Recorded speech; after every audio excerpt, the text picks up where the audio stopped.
KSL's top story this hour. Water levels in Lake Powell will likely not be rising as we go through a record low snowpack this year, and officials worry it may get worse. KSL News Radio's Brianna Willis reports.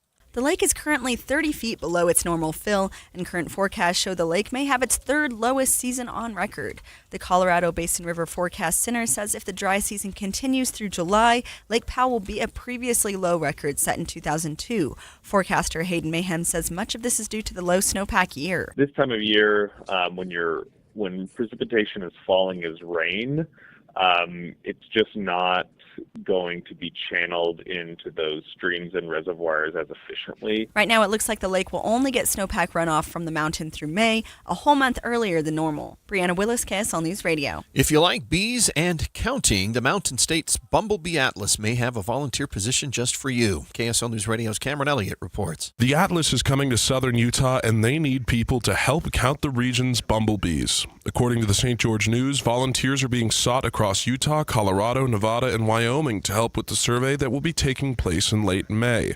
Volunteers will attend training workshops in Kanab before being unleashed upon the bees of Grand Staircase Escalante, where they will be counting and surveying the bees to assist in the conservation of the pollinators, as well as promoting overall ecosystem health. You can learn more and volunteer at bumblebeeatlas.org. Cameron Elliott, KSL News Radio. Your money at this moment, the Dow up 1,063 points to 47,652. Coming up, we still got some crashes affecting your drive, plus it's warm this week and cold next week. KSL weather and traffic next. KSL News Time, 9:01.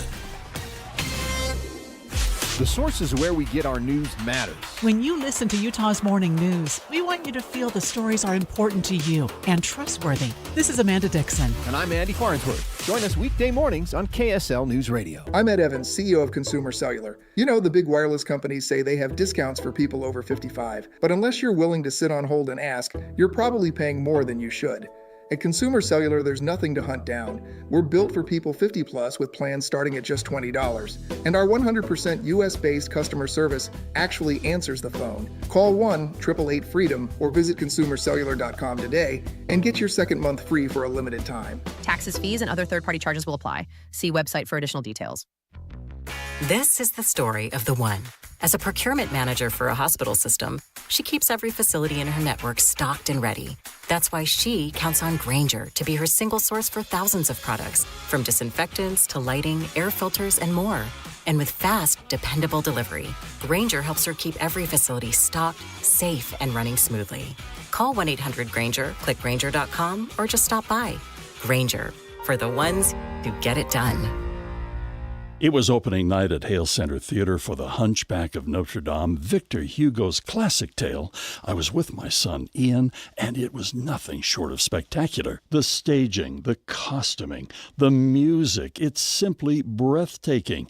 And, of course, the actors and the voices. You have to see The Hunchback of Notre Dame. It's on the main stage right now at Hale Center Theater. So many of the scenes are never to be forgotten. For example, when Frollo is just struggling with his passion for Esmeralda and his soul, the flames and the tension on the stage is unbelievable. And to see the Hunchback up in the tower with the bells, don't miss Hunchback of Notre Dame. It's underway right now at Hale Center Theater. And continuing, Peter Pan Goes Wrong. That's on the Jewel Box stage and Hallmarked on the Beehive stage. Get your tickets now. hct.org. Don't miss the Hunchback of Notre Dame. Is your financial advisor managing your risk or just a spreadsheet? Hi, I'm Jeff Jr., founder of Trajan Wealth. Many financial advisors rely on target date funds, which are one-size-fits-all portfolios that don't know your name, your family, or your goals. And that passive management can leave you dangerously exposed. At Trajan, we look at the whole picture, not just the stocks everyone else buys, but the private market opportunities most advisors ignore. And as fiduciaries, we build a strategy around you, coordinating your investments, tax strategy, and estate into one cohesive plan. Your financial life deserves more than just a generic portfolio. Real planning isn't a stack of statements. It's the confidence of knowing where your income will come from for the next 30 years. Good enough isn't good enough for your family. It's time for a change. Schedule your complimentary consultation today. Call Trajan today at 801-207-9900. That's 801-207-9900.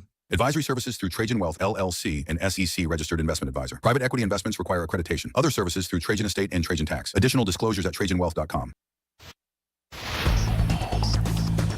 Traffic and weather together brought to you by UCCU. Earn 4.24% on savings at UCCU.com. Cormac still got a couple of crashes out there. Yeah, that's right, Andy. Our heaviest delays are on southbound I-15 from about the north interchange all the way down to 400 North, where we have a crash that was blocking the right lane, but now is just blocking the right shoulder at the very end of the on-ramp from 400 North.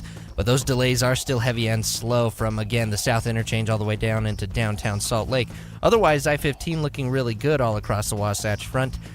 We do still have this crash on northbound Redwood Road, though, just before the 201 freeway. They're blocking a couple of left turn lanes there in that intersection at 2200 South. Use Superior Water and Air for all your HVAC and water treatment needs. Call 974-9090 or visit superiorwaterandair.com. Superior Water and Air, we got this. Cormac Bone in the KSL Traffic Center. KSL weather forecast. Temperature's going to rise through the 70s this week, hitting a peak of 77 on Friday. Then it takes a dive Sunday into the low 60s. Chance of rain, which lasts through Tuesday. Right now, though, partly cloudy and 55 degrees from the KSL Common Spirit Health Studios. I'm Andy Farnsworth. Listen online at KSLNewsRadio.com. We're Utah's news, traffic, and weather station.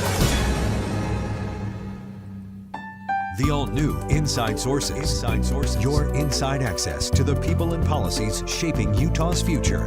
Here are Greg Skordas and Holly Richardson on KSL News Radio.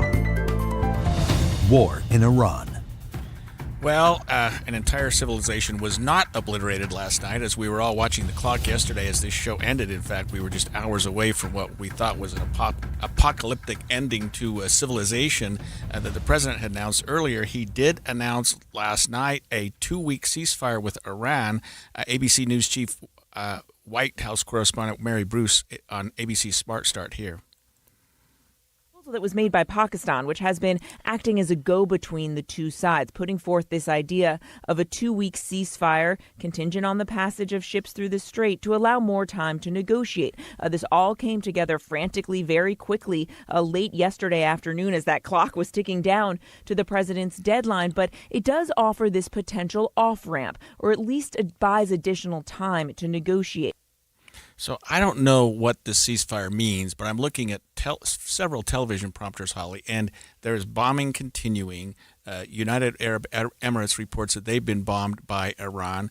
Israel is bombing back and forth with Iran. The Strait of Hormuz is not open. Pakistan, to their credit, has offered to mediate this. Their ambassador to the U.S. is addressing the U.S. right now and saying, hey, sign us up, let us see what we can do here. But I don't know what this ceasefire means unless it just means that Iran will not attack any American bases and America will not attack Iran for 2 weeks. But other than that... That's a good question. I think it's the concept of a ceasefire. And, one of the things right off the bat yesterday is that Israel said that it did not include the war in Lebanon against Hezbollah. And so that is one issue, too, where, as you mentioned, there's still ongoing fighting happening, which seems to be fairly common with ceasefires. However, Defense Secretary Pete Hegseth is taking a victory lap. Iran begged for this ceasefire, and we all know it. As the President truth this morning, a big day for world peace. Iran wants it to happen. They've had enough. Operation Epic Fury was a historic and overwhelming victory on the battlefield. Well, Iran is certainly not agreeing with that. And here's ABC News Chief Foreign Correspondent Ian Pennell in Tel Aviv, Israel. Iran's insisting that it maintains control of the Strait of Hormuz, that it continues the right to enrich uranium. That was one of the reasons for the war in the first place. There's no mention of the almost 1,000 pounds worth of highly enriched uranium, another reason given for the war by the Trump administration. The regime stays in place. Iran also claiming all U.S. forces will withdraw from the region and that sanctions will be lifted. But the Trump administration hasn't mentioned either of these things. You know what's interesting to me is as I was looking through news stories both late last night and early this morning for the Utah Policy newsletter, I saw stories where both sides are claiming victory. So we just heard from Pete Hegseth. We also heard from Ian Pinnell. But Iran is saying, we won. They caved to everything we wanted. And of course, the United States is saying, well, that's not true. So there's still some details to be worked out. Just a ton of them. Roxana Sabiri tells ABC News what she is hearing from Iranians in the war zone. Many Iranians had told me that they were deeply worried.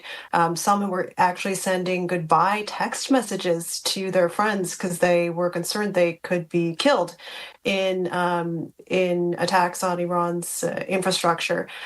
Some Iranians have been stocking up on goods, water, food, candles in case the electricity goes out, if the power plants were hit. You know, I have to applaud both sides that there's some level of agreement, even though it seems to be very limited. And the lawyer in me says, well, why don't we put it in writing? But they didn't seem to have... They probably will. Yeah, they probably will at some point. And Israel has indicated we're happy with what the United States is doing, but they didn't say, and we join, and that we acquiesce. So they're not part of this. They're certainly attacking Hezbollah. And I don't know. I mean, we were a lot of us were apprehensive that the president would actually go through with this, but the threat was certainly out there, and there was an agreement of some sort made because there was no major attack on Iran. There seems to be some letting up of what was happening there. But the Strait of Hormuz, which was, I think, one of the president's primary purposes in this ceasefire and in this agreement, has not been reopened, at least not that we know of. And I don't know whether the Iranians are going to say, hey, it's now a toll area. You got to pay to play. I will point out that before the United States initiated these military actions against Iran, the strait was open. And now it's not open. Right, yeah. And there are going to be tolls. It sounds like I've seen reports that Iran is going to take the toll money and it's like $2 million in crypto, something like that. And I've also seen the United States saying we're going to split the toll fees for ships coming through the strait. As you've noticed this morning, there are also reports that it's going to take quite some time, even with the strait reopened fully, for the basically the supply of oil and gas to catch up. But yesterday, you know, it's really interesting to have this ultimatum where people aren't sure, should you take it seriously or not, right? Because the president has a pattern, even in Iran, of saying, here's your deadline. Okay, we're going to extend it 2 weeks. Here's your deadline now for sure. We're going to extend it 2 weeks. Here's your absolute, no kidding deadline. At what point, right, do people start to ignore those deadlines? Well, so far we're not. And we are taking them seriously. And before the word of a tentative ceasefire agreement came, Pope Leo chimed in on the conflict. We have a worldwide economic crisis, energy crisis, situation in the Middle East of great instability, which is only provoking more hatred throughout the world. Come back to the table. Let's talk. Let's look for solutions in a peaceful way. And let's remember especially the innocent, children, the elderly, the sick, so many people who have already become or will become victims of this continued warfare. He hasn't been shy about stepping in on the world stage and taking a peacemaker's role in this. Religions have largely stayed out of the fray for whatever reason. Some have come maybe in addressing specifically, right? But I would say, so Pope Leo is American-born, right? He lives in Italy now, in the Vatican. But he has been very outspoken. But even the Church of Jesus Christ of Latter-day Saints has emphasized peacemaking and peace building. It's not a direct response to Iran, but certainly calling on its members to be involved in peacemaking efforts. Yeah, well, we'll continue to follow this. There may be more even as the show progresses today, but this is something 2 weeks is 1 day into the making. We'll follow up on this more and more and hope that there is something that will stop the conflict there. Mm-hmm.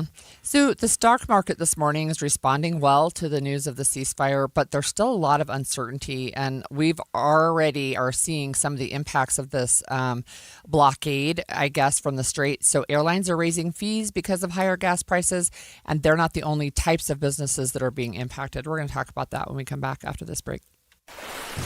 I'm Christian Staples with Arctic Spas. Ever wonder why I say Arctic Spa, the only spa built for Utah's harsh climate? Well, we are the world's most northern manufacturer of spas, and we are built for the cold climates. We are just more heavy duty. It is commercial grade, but built for your house. We use fiberglass instead of ABS plastic. We use thicker, stronger, better insulating covers. We use our heat lock insulation to utilize the excess heat from the motors to help heat the water and protect the equipment. Arctic Spas are designed to last longer and be less expensive for you over the long term. Arctic Spas are known for their water care automation with our automatic saltwater system and our automatic pH control. We have it, no one else does. This makes it easier and more enjoyable for you to own an Arctic Spa. Find the perfect Arctic Spa for you at arcticspasutah.com or visit any of our 3 stores covering all of Utah in Salt Lake, American Fork, and St. George. That's why we say Arctic Spa, the only spa built for Utah's harsh climate. The weather is about to warm up. That means lawn care. Wouldn't you love a greener, healthier lawn without the hassle? Utah's tough climate doesn't make it easy, but J&J Garden Center has the answer to make it simple. So simple, you can do it yourself. The 5-step lawn care program at J&J Garden Center with Basin's Best Fertilizer is designed just for Utah's unique climate, giving you a thicker, stronger, weed-free lawn all season long. It's easy to apply, affordable, and covers up to 10,000 square feet. Just follow the simple 5-step plan and let Basin's Best Fertilizer do the rest and take the guesswork out of your lawn care. DIY and save big. No expensive lawn services needed. Get started today at J&J Garden Center and watch your lawn turn green with envy. Visit J&J Garden Center in Layton and get growing today. Just take the Layton Parkway exit to Main Street and head west on Gentile. J&J Garden Center. Country grown to your home. Andy, I like that shirt. Is that a new shirt? It is. It's from Ann Collar, and it's really rare to find a shirt that looks good and is super comfortable. And this is a fabric unlike anything I've ever felt. I got one for my husband and my sons, and they watching my 19-year-old put on the Ann Collar shirt and sort of check himself out in the mirror. I thought, wow, he's really digging that. And I can understand why, because it's not just comfortable, it's stain repellent, which I needed. Oh, my goodness. Because, Something. He attracts spaghetti sauce to shirts like you would not believe. And with these Ann Collar shirts, I can get it out. Amanda, I have to wear a special bib when I eat spaghetti with a white shirt on. But with Ann Collar shirts, it takes those little tiny nicks and stains, and they don't stick to you. Yeah, you don't have to dump a bucket of stuff on you, but it would repel that too. You've got to try one. So whether it's the traditional white shirt or any of the patterns they have, it's Ann Collar, and they're made right here in Utah. If you've never tried Ann Collar before, we have got permission to give you 15% off at AnnCollar.com and go get your first. Use the code KSL15. That's Ann Collar, ANDCollar.com. If you're struggling with your mortgage, there's a free government program that offers expert one-on-one advice about your mortgage options. Call 1-888-995-HOPE or visit makinghomeaffordable.gov. Brought to you by the U.S. Treasury, HUD, and the Ad Council. Confidence is knowing you're ready to handle whatever comes your way. That's what it feels like to take on your workday with Cintas. They make sure your AEDs are up to date, your fire extinguishers are tested and inspected, your floor mats are cleaned and delivered, and your workwear looks good, feels good, and is freshly laundered with the Cintas Apparel Plus program. So are you ready to take on today? Visit Cintas.com. Oh, I'm ready! And get ready for the workday. You could file your taxes on a basic free service, which is fine. But are you okay with fine? Because when it's your money on the line, do you really want to guess if you missed a credit or hope the math is right? Get the confidence of TurboTax for free right on the Intuit Credit Karma app. Free Fed and free state for simple 1040s only. Around 37% of filers qualify. See details at turbotax.com/free. No schedules except for EITC, CTC, student loan interest, and Schedule 1A. Everything to my back is dark. High in the alpine wilderness. Really ugly clouds coming over from the north. A place the ridgeline is imposing the escarpments, the drops. where survival, It's dark now. I have nothing. is never certain. This is not good. My name's Dave Cawley, and I'm the host of a podcast called Uinta Triangle. It's about the disappearance of an Australian hiker named Eric. Our conclusion and that of the sheriff is that the mountains have decided to keep him. Come retrace Eric's footprints with me. You have done this walk too, but this is your backyard. Did he really make a wrong turn, or did he decide that he was done? He is not the first or last person to vanish in this remote region. It was haunting to see the photos. I mean, really. Find and follow the podcast series Uinta Triangle.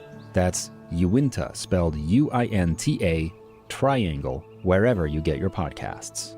All episodes out now. The new Inside Sources. Well, how do we measure the success of an agreement like we have now with respect to the war in Iran? Some people think, well, let's see what the stock market is doing. It seems to be up. We also look at what oil prices do. They're going down. Maybe these are good signs. Maybe the market reaction is a way to sort of look at this and say, well, at least certain portions of our economy are looking forward to this. It's been a bit of a roller coaster, right? It has. Oil prices plunging overnight in reaction to the deal and stocks soaring. Pakistan has offered to host U.S. and Iranian peace talks this Friday. The deal comes after bipartisan backlash over President Trump's rhetoric yesterday when he threatened a whole civilization will die tonight, never to be brought back again if Iran failed to make a deal. You know, we can talk about the rhetoric both with respect to yesterday and a day or two earlier, some posts by the president which were certainly most people would call unpresidential. Maybe they had some, maybe there's some method to the madness, and that it got people's attention in Iran. Whatever happened, there seems to be some level of ceasefire, and the fact that certain facets of our economy are reacting favorably to that, I think is a good sign. That was ABC's Lionel Moise, by the way. And look, so one of the things that this war has impacted, of course, as you know, the gas prices. So they're down this morning. The last time I looked, they were like $94 a barrel, which is still pretty high. And one of the impacts, of course, we've talked about prices on gas at our local gas station, but it impacts fuel too for jets and overall prices. So yesterday, Delta Airlines, yesterday. What day of the week is it? Yesterday, Delta Airlines said they're going to raise fees. They're starting with fees on checked bags for domestic and short haul international routes. It's one way to offset those fuel costs. It's the first time they've hiked baggage fees in a couple of years.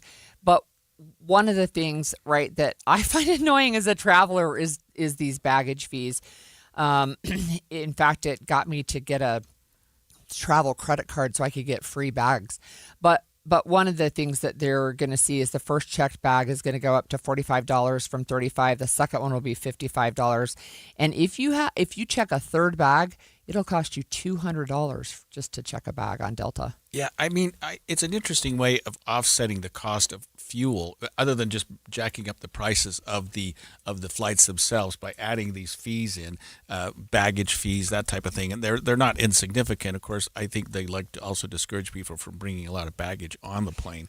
But yeah, Delta Airlines, I mean, again, it's so interesting to see how various facets of our economy and businesses react to things like this. We're seeing that the Dow's up 2.25%, S&P's up about 2%, oil's down $17, which is about 15%. Good things, but then Delta Airlines still has to offset the cost of fuel, which has increased, and so they're ramming up their bag fees. And they're not the only ones, and so they're not. In fact, they're not even the first ones. So JetBlue started that. They increased $4 on their base level bag fees. United took off. They raised their bag fees, but United is also doing a fuel surcharge. So it's basically a line item, right? They're adding a fuel surcharge to their ticket prices right now, and yet demand is still high for people to fly. So you've got increased fuel charges across the board. So I guess one of the questions is how. And this is maybe just a rhetorical question, but how do companies navigate this, right, where there's so much uncertainty? We've talked about the impact of tariffs. In fact, yesterday, President Trump said if anybody's involved with supplying Iran with weapons, he's imposing a unilateral 50% tariff across the board, right? I don't know who's supplying weapons besides Russia. North Korea, maybe. But look, it's one of those things where it just, there's still so much uncertainty in the market. And so airlines are one of the companies trying to make up the difference. You know, tangentially, and without too much of a digression, it sounds like from what you saw during the break that the Associated Press is indicating that Israel is part of the ceasefire, but not as it relates to Yeah, that's a brand new Hezbollah in Lebanon. That's a brand new update within literally the last 2 minutes or 5 minutes now, I guess. But that Israel has agreed to the 2-week ceasefire. However, with the caveat that Hezbollah in Lebanon does not count. They bombed Beirut this morning. It was an unannounced bombing, which always seems a little weird to me. But it killed dozens of people, injured hundreds of people. And Pakistan indicated that fighting would pause in Lebanon, but Benjamin Netanyahu said just this morning, he's like, no, it won't. We're literally seeing ships going through the Strait of Hormuz, so it looks like at least there's some level of that being open. It doesn't necessarily mean that it's with the blessing of Iran, but although the Iranian authorities are saying it is safe now to travel through Hormuz, I don't know what those conditions would be and what. Apparently there are hundreds of ships that are tied up there, so there's going to be an armada flying through there once they really feel comfortable that, in fact, it is open. Right now, we don't know exactly what it is going to look like. If it's going to be a toll passage, right now Iran seems to be the one setting themselves up to be the gatekeeper. Again, we mentioned in the last segment that both the U.S. and Iran have indicated that there would be tolls imposed. Iran basically is saying, we'll take all the tolls, thank you very much. And the U.S. is saying, we'll split them. 90% of the traffic that normally goes through the strait has been paused. So they were still letting some ships through, but not very many. And so even if there are things going through, they said earlier this morning, because the ceasefire, they felt like it had been broken by Israel bombing Beirut. They said, fine, we're going to keep the strait closed. So yeah, and we've talked early days. Yeah, we've talked to some economists on this show about things like what Delta's doing, that they up their fees, they up their baggage fees in response to the oil prices going up. But what we've learned is that once oil prices start going down, they don't withdraw these fees. It's that they don't necessarily come off of these. So these may be fees that Delta will have in place for some time, and other airlines. I'm not just blaming Delta. You indicated that there were at least 2 or 3 others that had done that. But so in response to the higher oil prices, they add fees, but when the oil prices come down, which they are now, most people would say that doesn't mean that they're going to withdraw these fees or reduce them in some way because now they're in place. One of the things for families, we've talked about this before too, but tomorrow when we talk about the impact of the war in Iran, we're going to talk about the economic impact. We're going to have some tips on navigating financial hardship within your families. But again, it's one of the things that impacts the family budget, but it also impacts, businesses up and down. And again, we're seeing additional news, like it's just breaking news. You can go to any news source. I'm looking at the Associated Press. Lebanon's president strongly condemns Israel for a series of strikes. The Iranian military, this is a recent update less than 15 minutes ago. The Iranian military says U.S. and Israel gave in to Iran's conditions. President Trump says Lebanon was not included in the ceasefire deal. So those are all within the last 20 minutes. Yeah, and we're also seeing that after Israel attacked Lebanon, Iran has sort of backed off its commitment to open the Strait of Hormuz. There are ships going through. They actually have people watching ships going through this strait, wondering what's going to happen. Diesel fuel has gotten to the point where it is 15 cents from its record, according to News Nation. I mean, so the fallout from this whole thing, I don't know that everyone appreciated how important that Strait of Hormuz was. I certainly didn't, but I never had any notion of just how much traffic goes through there. Not just oil, but there's a lot of other goods, including fertilizer. Tons of fertilizer goes through there. So, when you have something like that backed up, you have something like that closed, it really affects prices for so many people in so many ways. We were mentioning a fuel surcharge for the airlines, and we have a texter that said that the company that they work for went to an 8% fuel surcharge last week, and he said, I hate telling customers that, right? There's got to be a way to get things back. Well, when we come back, we're going to go toward the moon a little bit. Artemis 2 is giving the world a new set of role models to look up to, but the younger generation isn't sure they should look up to anyone at all. We'll speak to a scholar about this issue and why Gen Z needs role models now more than ever. Stay with us. 9:30 at KSL News Radio. I'm Andy Farnsworth. KSL's top story this hour. Pentagon officials are taking a victory lap over the latest developments in Iran just hours before the self-imposed deadline yesterday that would have apparently led to the bombing of Iranian civilian infrastructure. President Trump announced what he called a 2-week ceasefire with the Iranians. The president claims the Iranians agreed to reopen the Strait of Hormuz, although ABC News has observed that Iran is still approving ships and there is a significant dip in the maritime traffic passing through. Defense Secretary Pete Hegseth said this morning the U.S. could also seize enriched uranium. We know exactly what they have, and they know that, and they will either give it to us, which the president has laid out. They'll give it to us voluntarily. We'll get it. We'll take it out. Or if we have to do something else ourselves, like we did in Midnight Hammer or something like that, we reserve that opportunity. But what's clear, what the new Iranian regime knows, is they'll never have a nuclear weapon or the capability to get a path to one. Israel says the ceasefire conditions do not extend to Lebanon. Other national stories KSL's following: sharks sniffing for blood in the water in the Bahamas are finding something else altogether. ABC's Jim Ryan says drugs are making their way into the water. Researchers writing in the journal Environmental Pollution say they've discovered prescription and non-prescription stimulants and painkillers, including caffeine and cocaine, in the bodies of sharks around Eleuthera Island, east of Nassau. The working theory is that tourists visiting the island consumed the drugs, that the substances ended up in the wastewater and eventually in the bodies of sharks in the Bahamas.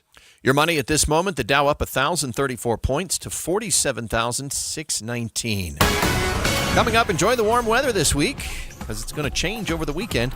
KSL weather's next. KSL News Time, 9:31.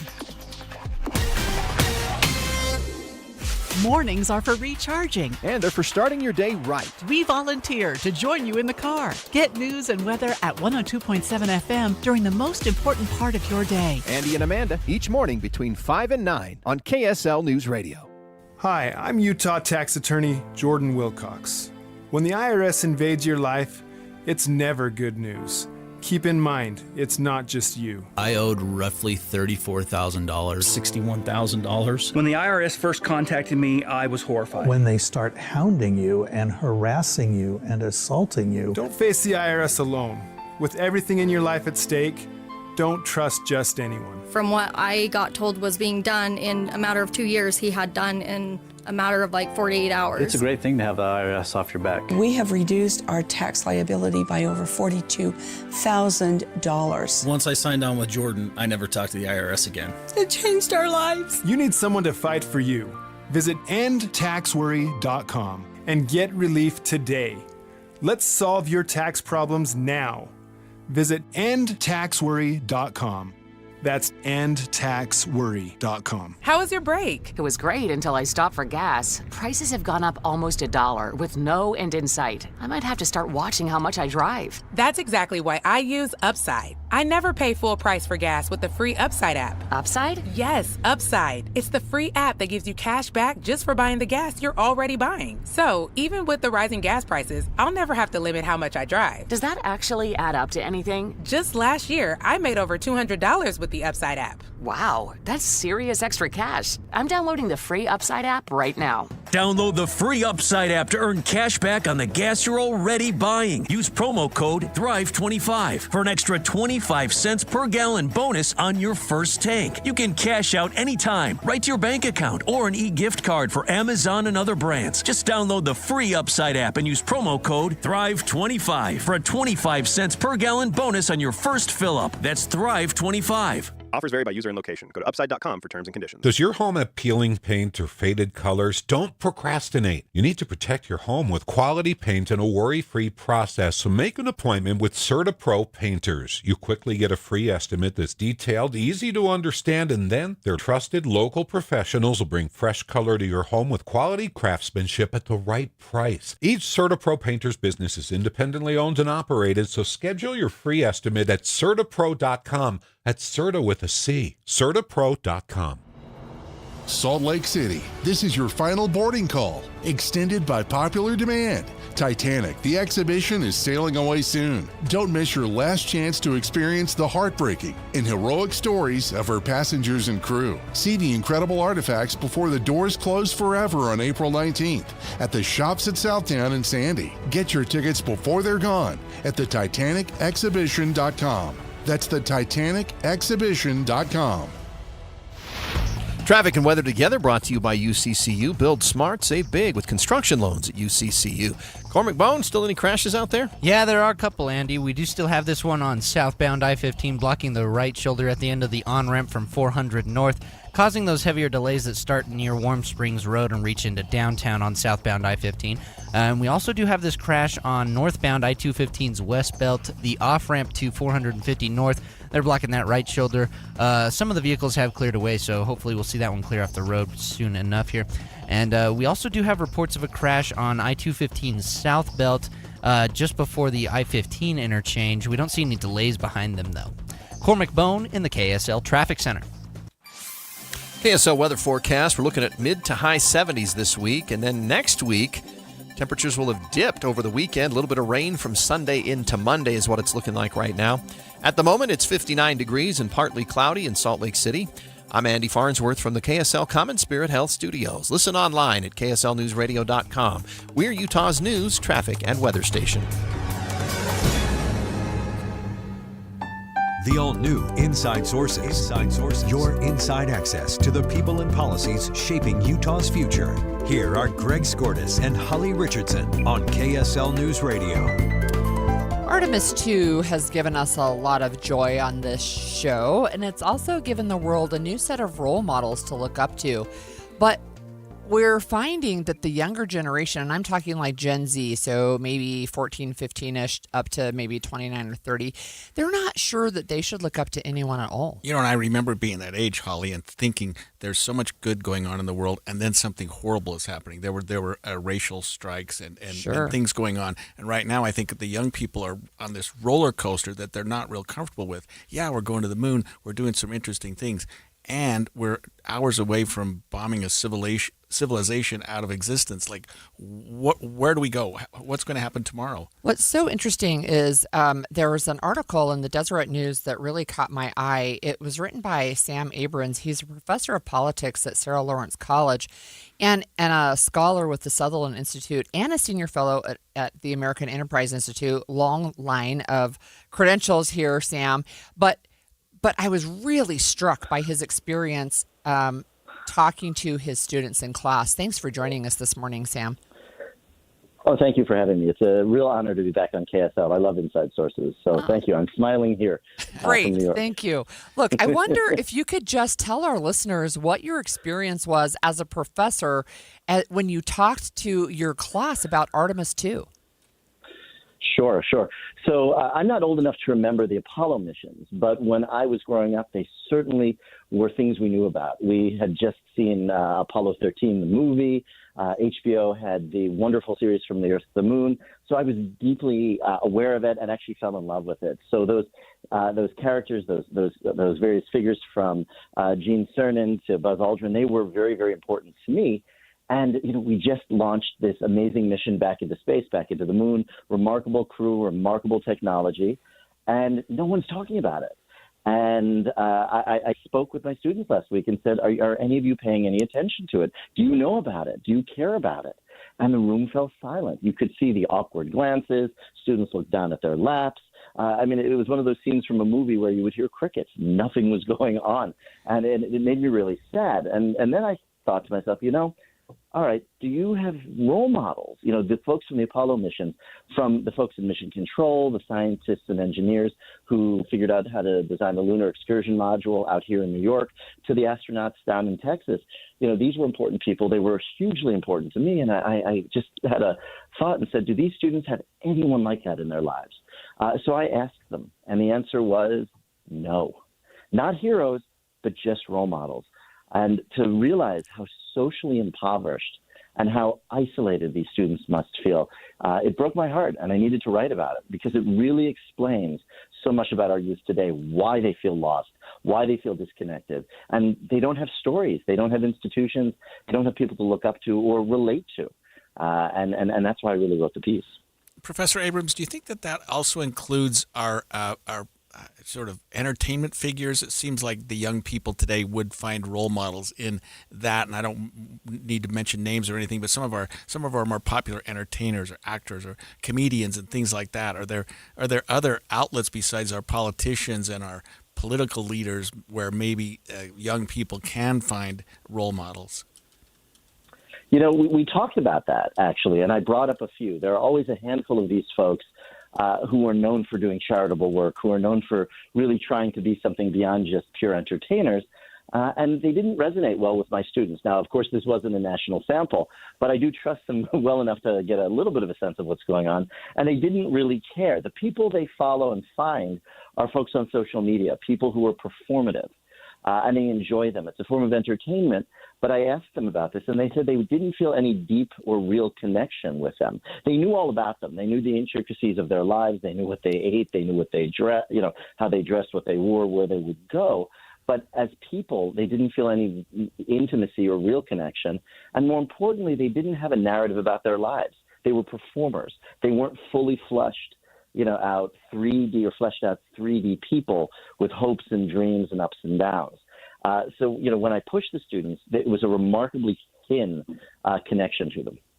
That's so interesting. And Sam, the Deseret News made one of your quotes bold, and it really stood out to me, both visually and meaningfully, because you say this: when young people lack meaningful role models, they don't just lose inspiration, they lose a framework for understanding what effort is for. Can you talk to us a little bit more about that framework that they're losing? Absolutely. So in life, we struggle. That's part of it. Not everything is easy. And part of the joy of life, and as I see it, almost my religious purpose in life, is to struggle a little bit. It's how we understand ourselves. It's how we understand others. It's how we make the world a more meaningful place. And given how these young folks have been raised, and it's not an indictment of my students, believe me, I care about them a great deal, but I would say this generation has been raised, they don't understand this. And in many respects, they don't understand some of the building blocks of humanity and civil society. And that's why I wrote it that way. I took no pleasure in writing it, but you realize that they are just missing core concepts of what has organized and made societies and humanity thrive for centuries. We're losing that. We're missing that. And it's I think, why we have so much polarization, so much anger, so much hate, because we don't understand the processes of what are involved to become healthy and, quite frankly, normal today. I have to admit, Professor Abrams, you're scaring me just a little bit, because I look at this group as our future, and of course we all do. You're there, you're with them, you're talking to them every day as a professor. Certainly, there are things about that generation, and you've taught for a while. It sounds like, but is it a phase? Do you think that they're going to get out in the real world and? Not that you're not the real world, but and start working and doing things and go, hey, maybe we can do some things. I mean, can you give us some good news? So I think, so I would be delighted to give good news, and thank you for asking it. And I think the reality is, if you walk around New York, and I've written about this so often, there's very little social capital, there's very little connection, and you can see it and you can feel it. I wrote a piece about a donut shop. Going to the donut shop, everyone is just in their own little world, listening to their whatever is in their ears on their phones. They're not connecting with others. The good news is that we now know this. A number of years ago, we didn't. We have now been able to identify over the last 5 to 7 years, we are in a loneliness crisis. There's a loneliness epidemic. We know that men are struggling. They want purpose, but they can't find it. We know that religious participation and attendance in churches, synagogues, and the like are in decline. The good news, again, is that we know how to fix it. We can rebuild institutions. We can lean on institutions. And as we begin to do this, these institutions are flourishing. You're now beginning to see an uptick in religious participation and questioning among young people. In New York, going out to dinners in groups is becoming popular again. And you can blame COVID on some of this too, to be honest with you. But the positive bit here is that we're putting our phones away. And when you go to so many schools around the country, instead of people immediately pulling out their device and looking at it and getting content from basically strangers who are producing content, they turn to their classmate and have a little bit of a dialogue. And that dialogue picks up throughout the day and lasts over days, months, and years, and real relationships can form.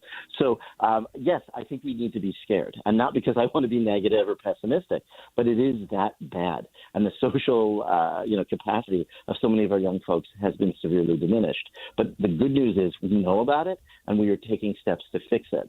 And if you walk through many high schools, at least in New York, which now have bell-to-bell bans on cell phones, they're different. You hear laughter. You see more energy. You see more connectedness. You see more engagement. So it's working. And I guess that's, I hope, the positive spin, and I thank you for asking for it, because you're right, I'm smiling here. I don't want to be all boom and gloom, and then, your intro talked about, we're maybe going to war in the Middle East, and now we have kids who are horrible, and everything's going, to whatever. And what a terrible way to think about it. But I think, it's not completely incorrect, but I really also think we're on the upswing. And, I hope the piece recognizes that we need to go back to telling stories. When I was a kid and in elementary school, there were pictures of so many kids' characters lining the walls and hallways of my school. And I always wanted to know who they were, warts and all, imperfections and all. And when I've had down moments in my life and I've struggled, I realized so have these folks. They provided wonderful marks. And the point is we can get back to that, and we can get, we can improve that. And as we wrap up the school year, I'm actually doing a whole unit of memoirs about the American experience with my students right now. And the point is to show them that the immigrant story and the incorporation story is a universal story. So many people have struggled. So many people have had failures, and then they've made it. And that's a universal human story that, I like to tell on a positive note as well. So thank you for that very, very important question and corrective. And you're absolutely right. I don't want to be too negative. But at the same time, we have struggled, and we're not perfect. But I sometimes think the painful diagnosis can lead to a nice recovery, and I think we're on the way. Thank you so much. That was Sam Abrams, professor of politics at Sarah Lawrence College, writing a really insightful piece. But we want to hear from you. We're going to take your live calls next, 801-575-TALK. Who inspired you to dream big? And do you see anyone doing that for Gen Z today? Call us, 801-575-TALK, and we'll be right back. If your water heater's over 10 to 15 years old, congratulations. You've beat the average. What's up, everybody? I'm Mike Wilson with Any Hour Services, and I love hearing stories of people having water heaters that are really old and they're still doing their job. Unfortunately, most of us won't be that lucky. And when water heaters fail, it's usually in spectacularly inconvenient fashion. Whether it's an unexpected cold shower when we're already running late for work, or worse yet, coming home to a flooded basement, it's never fun. If you'd like to look into replacing your water heater before it fails, Any Hour Services is having a sale for any homeowners listening. Whether you're looking for a new tanked water heater or you want to see what upgrading to a tankless would cost, the plumbers at Any Hour Services can show you what options are available. And right now, you can save $400 on a tanked water heater or $1,200 on a tankless. If you think you might be interested, call Any Hour Services today and schedule your free estimate. 801-443-7400. You can Google Any Hour Services. You can even schedule online at anyhourservices.com. No one helps more homeowners than Any Hour Services. KSL offers the best daily newsletter in the state. It's the 3 things you need to know. Every weekday, we deliver quality and relevant content to your inbox. No ads, no spam, just the 3 things you need to know to be informed about the world around you. Subscribe today. Visit KSLNewsRadio.com or text the word inbox to 57500. That's inbox to 57500. You may not think about Great Salt Lake, but it's affecting your life every day. It brings lake effect snow and epic powder days.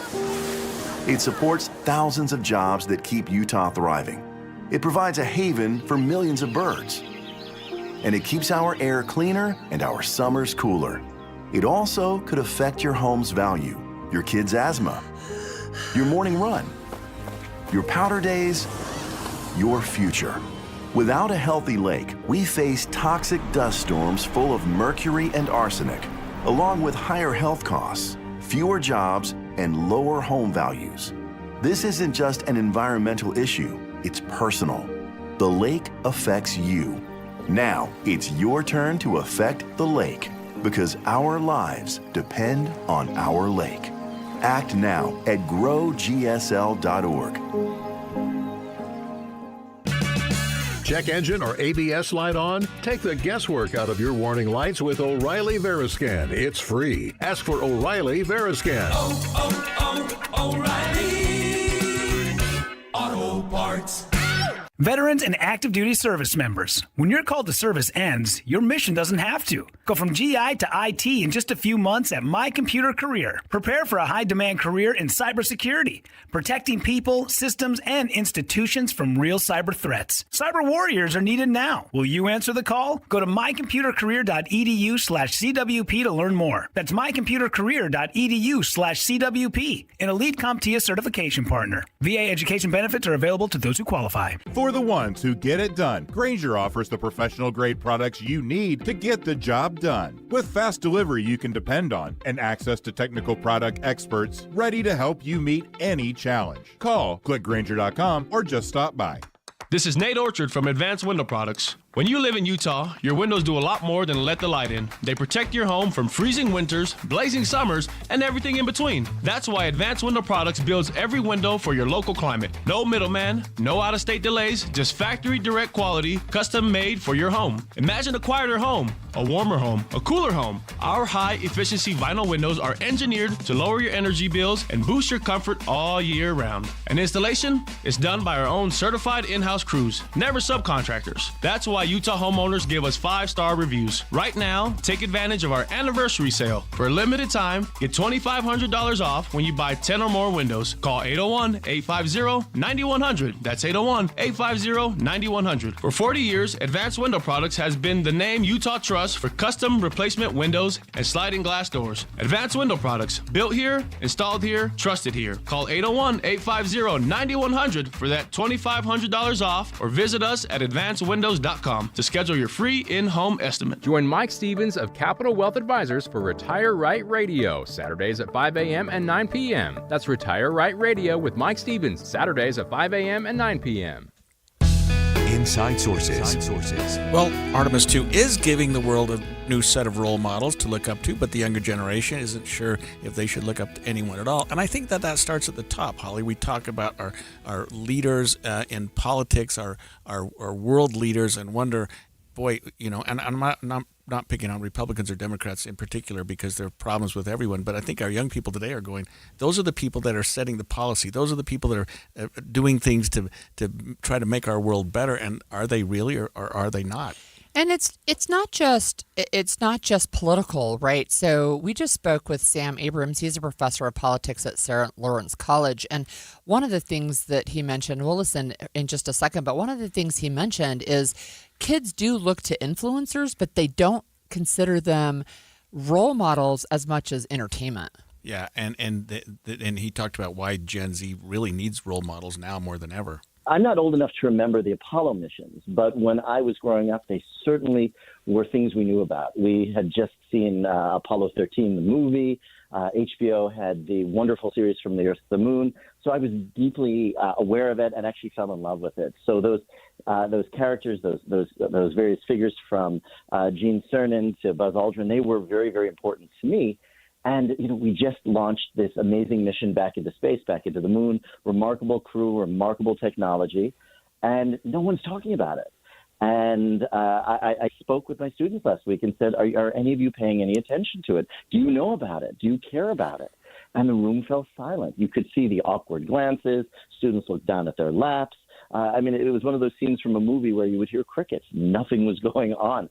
And it made me really sad. And then I thought to myself, all right, do you have role models? The folks from the Apollo mission, from the folks in Mission Control, the scientists and engineers who figured out how to design the lunar excursion module out here in New York, to the astronauts down in Texas. These were important people. They were hugely important to me. And I just had a thought and said, do these students have anyone like that in their lives? So I asked them, and the answer was no. Not heroes, but just role models. And to realize how socially impoverished and how isolated these students must feel, it broke my heart, and I needed to write about it because it really explains so much about our youth today, why they feel lost, why they feel disconnected. And they don't have stories. They don't have institutions. They don't have people to look up to or relate to. And that's why I really wrote the piece. So we're taking your live calls, 801-575-TALK. Who inspired you to dream big? And do you see anyone doing that for Gen Z today? Remember, you can call us at 801-575-TALK or text us at 57500. We do already have a couple of texts, but I wanted to say that I have a granddaughter who's 11, so she's not Gen Z, she'd be Gen Alpha. And her whole goal in life is to be a social media influencer. That's what she wants to do. Well, and maybe that's a role model that you should have. I think about myself. So we talk about Gen Z, and you sort of did the math. It's people that would be in the age range of about 15 to 30. Mm-hmm. So when I think about myself in that age range and my role models, they were all local. They were all people that I was like a high school teacher, a college professor, a law school professor who I really liked, and then starting the practice of law. Lawyers, seasoned lawyers who were really, I watched them and I thought, I want to be like him someday. I want to be like her someday. I want to be that person. So my role models weren't people I was seeing on TV or entertainers or anything like that. They were people that I was in direct contact with at the time that I thought, I just remember being a young lawyer at age 24 and thinking, boy, if I could just get to that person's level, I would call myself a success. If I could just do what he's doing, watching somebody in court. And I even a high school professor, and of all things, he was a music teacher. I just thought this guy was the coolest man in the world. And I thought, if I could even develop that sort of personality or that ability to communicate, that's the kind of person I would like to be. And I had a similar experience. In fact, just looking closer to home, like there weren't necessarily, I would say, role models in the sense of, hey, I want to dream big and be like that person. But I was inspired by a lot of people, especially ones who overcome hardship. And, Dr. Abrams said that we need stories. I want to share just a little bit more from his article. He said, we've taught these students to critique, but you can't build a life out of critique alone. You need examples, right? And he says if students leave our classrooms able to critique everything and able to name anyone they admire, we've given them tools without direction and judgment without aspiration. And then at the end, he says, a healthy society does not leave its young people to assemble their aspirations from fragments. It gives them a vocabulary and a visible set of lives that give that vocabulary meaning. It helps tell them through word and example that some paths are higher, some choices are better, some forms of life are more worthy of imitation than others. And then he says, because young people do not become what we critique, they become what they can see. So when I think about role models, even just recently, so older, but when I was going back to school to get a PhD and I was in my mid-50s when I started, it was really, really hard for me. And I had just tons of imposter syndrome. I didn't feel smart enough to be there. And I could hear other people say, oh, well, I feel the same way. But the person that I looked to was one of my friends who was like 2 years ahead of me, and she had finished. And she had said, at the time, and before I had started my program, she'd said, this is really hard for me. And I was like, oh, you can do it because you're so smart. And then I realized when I was in that position, that wasn't that helpful. Yeah. So it was there locally. How about, is there a particular person that you looked at, or really just what you were saying, those lawyers were ahead of you? Yeah, it was always just the person at the time, the person of the day. I mean, my music teacher in high school, my contracts teacher in law school, and I didn't even do contracts, but he was just such a compelling speaker. And then practicing law, watching trial lawyers, watching somebody who could address a jury and talk to a jury and articulate a position. Yeah. I thought, man, I hope I can do that someday. So we do have a texter that said they asked their 9-year-old grandson the other day what he wanted to do when he grew up. He said he either wanted to be a YouTuber or work for NASA. So NASA. And look, I wanna just mention really briefly the moon joy.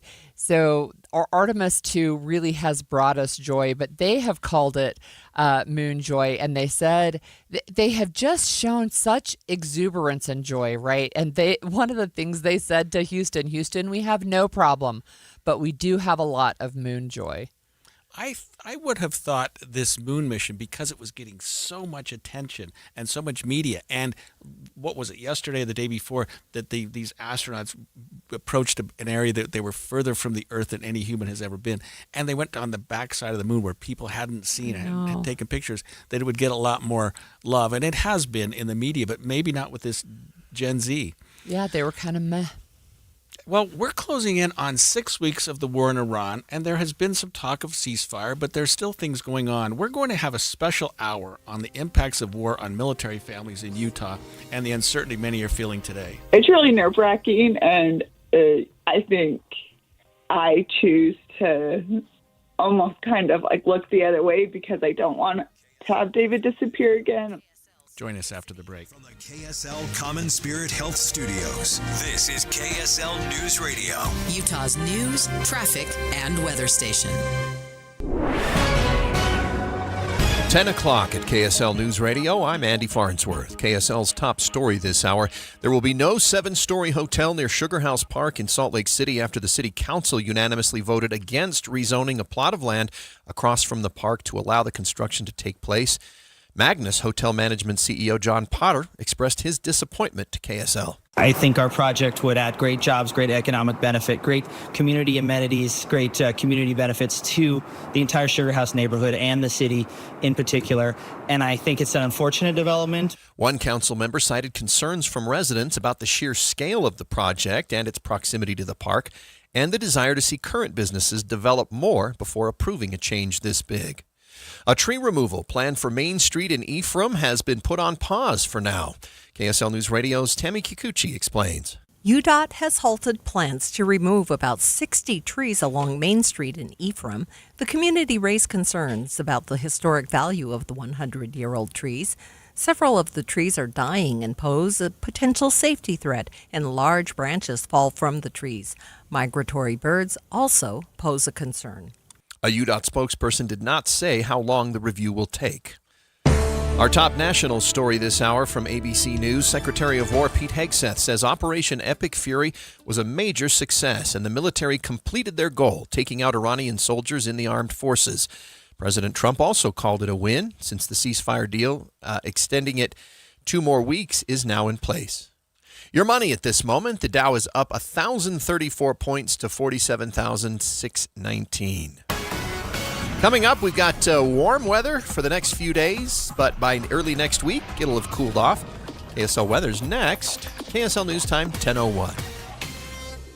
A reminder about the simplest way to get updated for your day. Hit your KSL preset when you jump in the car, and we'll take care of the rest. Hear key news updates and traffic reports. Andy and Amanda from 5 to 9 in your car. KSL News Radio at 102.7 FM. Every day here in Utah, people turn to KSL News Radio for one simple reason: trust. Trust for our reporters, hosts, our coverage, and trust in the businesses heard right here. I've met so many of our listeners over the years, and they'll tell you KSL is part of their daily routine, in the car, at work, at home. And when they hear your business here, it carries the weight of that trust. It isn't just another ad. It's a recommendation coming from a reliable source. When you advertise on KSL News Radio, you reach a loyal, highly engaged audience who listens intentionally. They show up for breaking news, accurate information, and meaningful conversations. And because of that connection, they respond.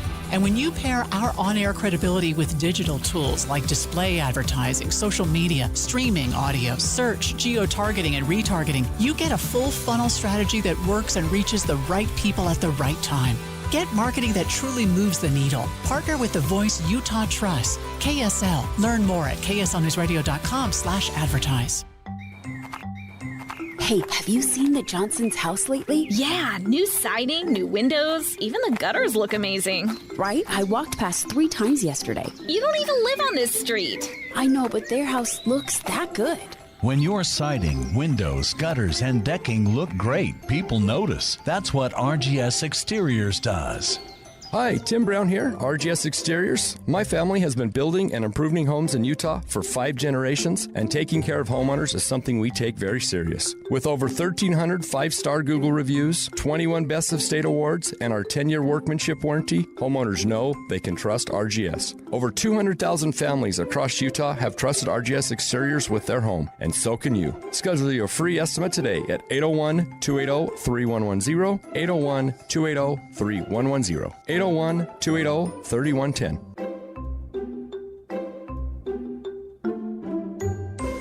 Imagine all that could happen in 5 years. Jobs change, kids grow up, new memes come and go. But what if you had reliable, intelligent Wi-Fi and the price didn't change for 5 years? Well, thanks to the Xfinity 5-year price guarantee, you don't have to worry about that part of your future. You're guaranteed 5 years of Wi-Fi that boosts speeds to your devices that need the most, that finds and fixes any issues before you even notice. It's like a super intelligent Wi-Fi that keeps you protected from online threats. You get incredible gaming speeds on multiple devices and no one battling for bandwidth. For the next 5 years, all your devices will be working in perfect harmony with the equipment, with no annual contracts, no fees, and no strings. So even though your kid will grow up and you still won't understand 6, 7, the price for your sharp, reliable internet will stay put. The Xfinity 5-year price guarantee. Lock in your price and unlock the possibilities. Xfinity. Imagine that. Restrictions apply. Select plans only. Traffic and weather together brought to you by UCCU. Build smart, save big. UCCU. Love where you bank. Let's check in again with Cormac Bone. We do have just a little bit of southbound I-15 slowing near the Warm Springs Road area. That's because there was a crash right there on the left shoulder. Looks like they've pulled away in the last couple of minutes, so it's still just a little slow as they drove back into traffic there. And we do still have this crash a little bit further south. That's near 400 North, blocking the right shoulder just at the end of the on-ramp from 400 North to southbound I-15. There aren't delays behind them, but they are still there blocking that shoulder, so do give them the space. Then we do have delays still in Lehigh, eastbound Pioneer Crossing. That construction zone is heavy and slow trying to get onto I-15. While you're planning your day, plan for comfort too with the Good Feet store. Find the location nearest you at goodfeet.com. Cormac Bone in the KSL Traffic Center. KSL weather today in the 70s, looking for about maybe just a little bit above 70 degrees. Tomorrow, much of the same. Clouds move in, and then the rest of the week, upper 70s. Sunday, though, it'll cool down, highs in the 60s, some scattered rain showers mixed in there, too. Right now, it's 61 degrees and partly cloudy in Salt Lake City. I'm Andy Farnsworth from the KSL Common Spirit Health Studios. Listen online at kslnewsradio.com. We are Utah's news, traffic, and weather station. The all-new Inside Sources. Your inside access to the people and policies shaping Utah's future. Here are Greg Skordas and Holly Richardson on KSL News Radio. War in Iran. Well, Utah is home to 17,000 military kids, and as the war enters its 6th week, it's got to be affecting those kids and the families of military members hard. So for the next hour, we're going to talk about we're going to talk to some families and sort of understand their uncertainty and what they're going through right now. My daughter, Christiana, was really impacted by this, and not necessarily the war right now in Iran, although she definitely has fears around that, but her husband, now husband, was deployed for a second time, and it made them even move up their wedding date. So I actually talked with her, and she's got fear. She remembers the fear from last time. She's got fear about him maybe getting deployed again. We're going to listen to my interview with my own daughter, Christiana. He was an Air Force Reserve, so there's always that possibility, and he already did one deployment, and that was where he was activated, so he was forced to go.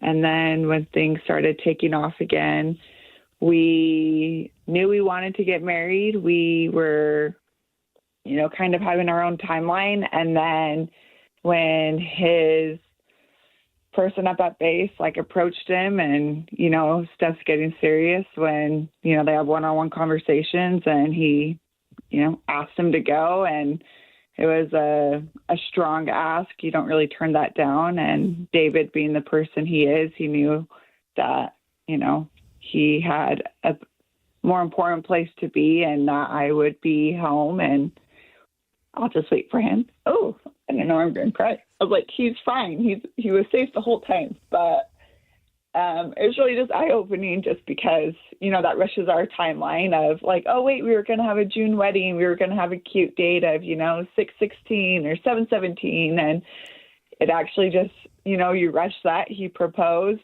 March 12th and we eloped on April 5th. It was 4 days after he got on orders. It was very quick, but, we just knew that our marriage was very important and it was time to just kind of capitalize on everything. And so we did our quick elopement. We made it official everywhere. I got my spouse card up at base. What was nice is he didn't actually have to get deployed until the late summer in July. So we kind of just lived up at base Monday through Friday. He was on orders the whole time, and I just bounced back and forth between living at my parents' house and driving up to Hill Air Force Base where I could spend the nights with my husband and go to work. And I did that until he deployed to Jordan. And then I just lived at home. Obviously, I wasn't aware of David's location that whole time, right? You turn off all your locations. He's very discreet on phone calls.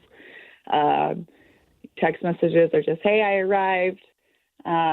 This is going to be our time frame, our timeline difference. So we'll kind of just make it work. And that's what we did for, I think it was almost 3 months. So you got emotional just now. What was it that brought up that emotion as you started talking to me? I think it's just like the unknown that you just don't really know what's going on, and you're just kind of left in the dark. And you just get married and this isn't how you want to start off your marriage, right? Being kept in the dark of something that's really serious. And it's hard because, and I was just a wife. I can't imagine like David being gone now when I have, our firstborn child or, things like that. And he was just a technical sergeant, right? So he's just working on the planes and, helping load them up. But it's scary when there's phone calls and, you hear stuff in the background, or it's, text messages of like, hey, just want to let you know I'm okay, but we won't be able to, talk today. Things are kind of popping off again. And you're just like, wait, what? And you're left in the dark and, for a couple of days. And then, things calm down and, oh, sorry, it's okay. It's like, almost normal for him because you have to be on your toes like that. But me on the receiving end of just like, how do you focus? How do you go through your everyday life knowing that your husband is literally at war? Let me just ask you, what are your conversations right now that you see things are heating up in the Middle East again, and that there is a possibility, even though it's maybe a little more remote, but there's a possibility he could be called back up. What are your worries right now with the state of the world?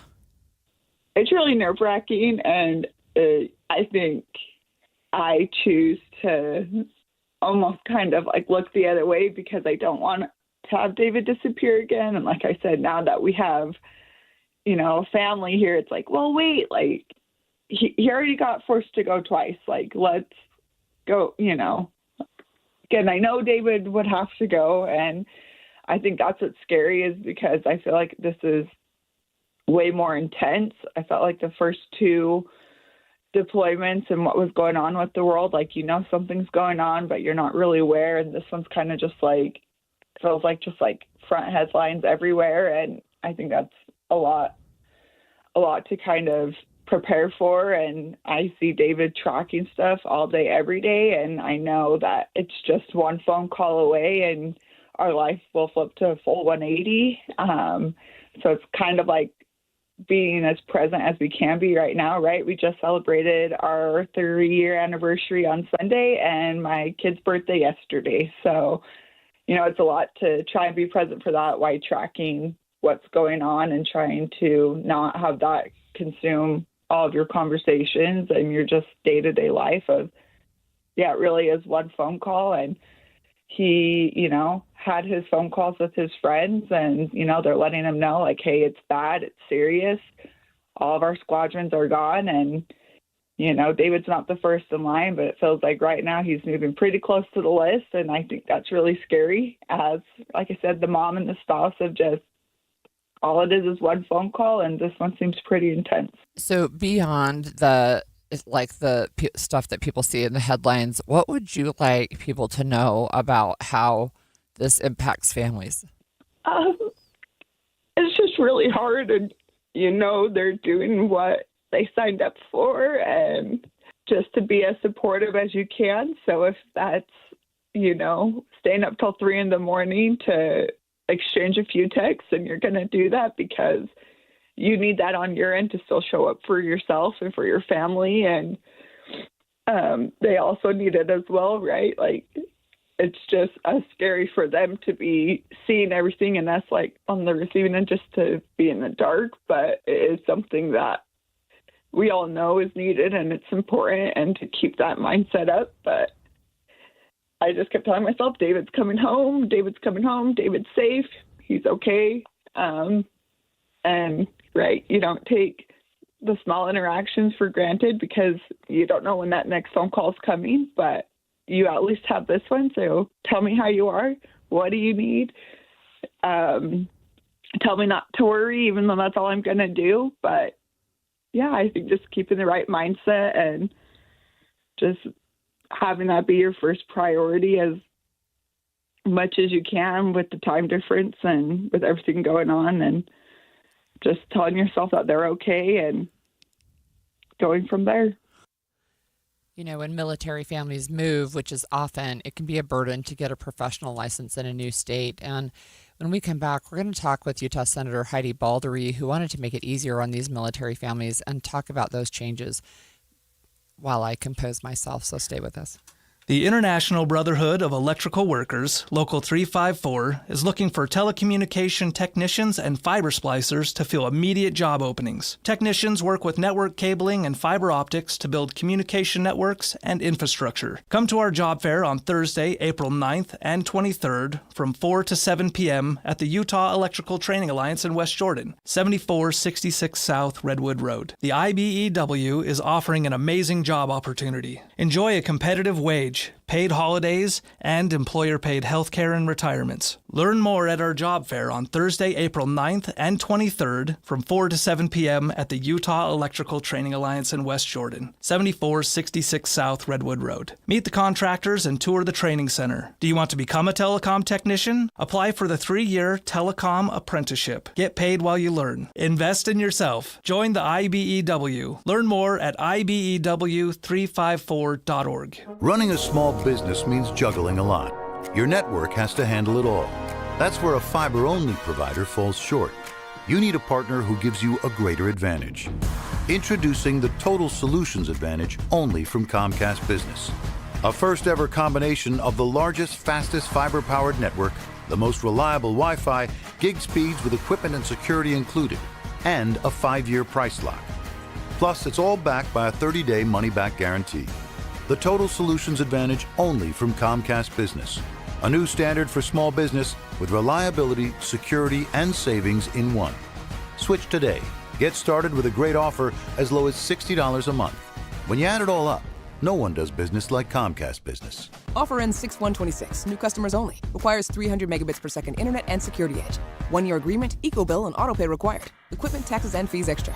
Most reliable Wi-Fi based on Open Signal Awards USA Fixed Broadband Experience Report, May 2025. We want to talk about SOTA, diet, and nutrition. SOTA stands for state of the art. And Andy and I both let go of massive amounts of weight. You more than me. 70 pounds in 5 months. And I did 37 pounds in 3 months. And what worked for me was so many things. Talking to a nutritionist every week and having her tell me what to eat. I can do as I'm told. Yeah. But I have no clue where to begin. And I needed the help too. It's just food. There's no pills, no injections. So you learn how to both let go of the weight and then how to keep it off. So SOTA Diet and Nutrition is a great place to start. But if you started with pills or medications and you find yourself starting to gain some weight back, SOTA Diet and Nutrition is a great way to learn how to have a new relationship with food to go into the future. You can talk with a nutritionist by calling 866-800-SOTA, S-O-T-A, or you can go to their website, sotadietandnutrition.com. Join now and your partner joins for free. 2 people, real accountability for the price of one. Join us for a short time to have results that last a lifetime. My name is Tom. My name is Cindy. We give to and volunteer with United Way at our community free health clinic. We know our time and money are going to the right places. We don't just wear the shirt. We live it. Give, advocate, volunteer,